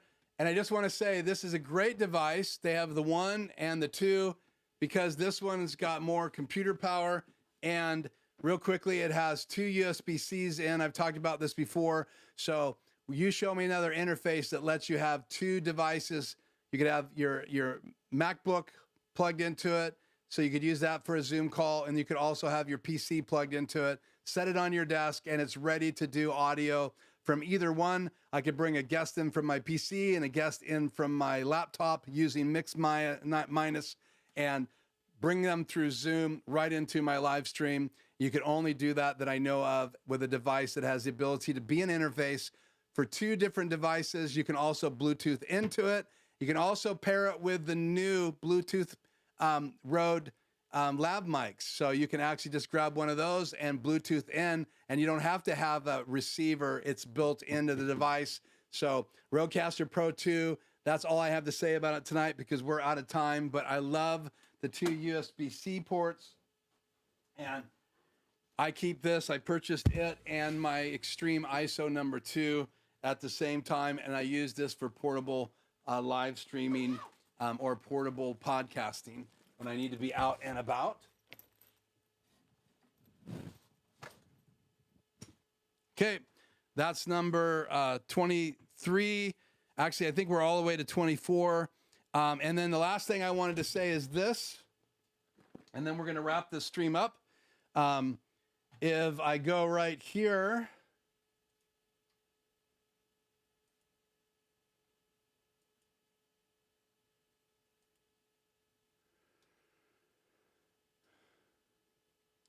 I'm going to put the link in the description tonight, but this is a video on how to use the Stream Deck pedal with Bit Focus Companion. Well, why would you want to do that? Well, because then you could do camera switching from the Elgato pedal. Now, I haven't done this yet, haven't tested it, but this video shows it's pretty simple. You download Companion, you open up a new page, even though I don't think even the newest version of Companion is like 3.2. I updated today on my laptop. I don't know yet if it supports the Stream Deck pedal, but you create a page, you take the first 3 slots, and you create buttons for it. And then you drop in the companion buttons in the software on your laptop or your Macintosh or your PC.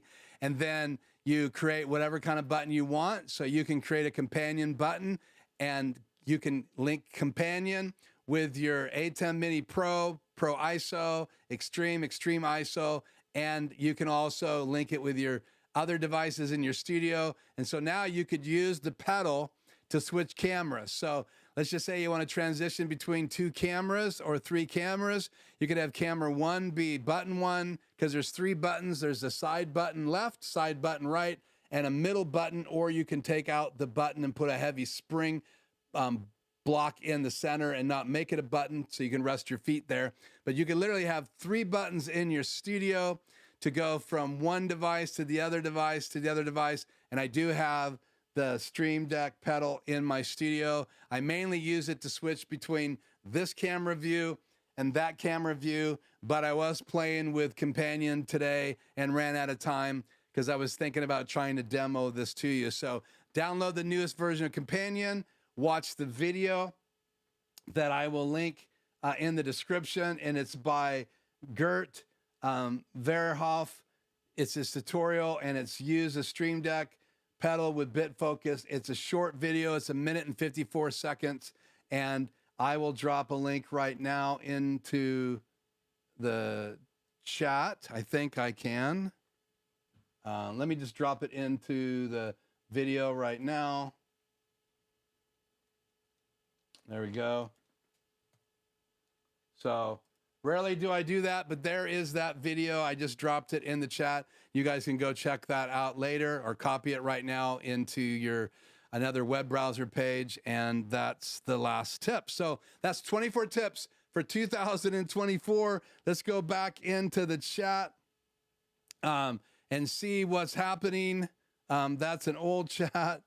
Turn that off the air until I get my mouse up here. There we go. Any last comments that you guys have? Good to have you here, David. Back at you, James Cook. I think we said hi to you earlier. I remember, I think. I'm losing my mind.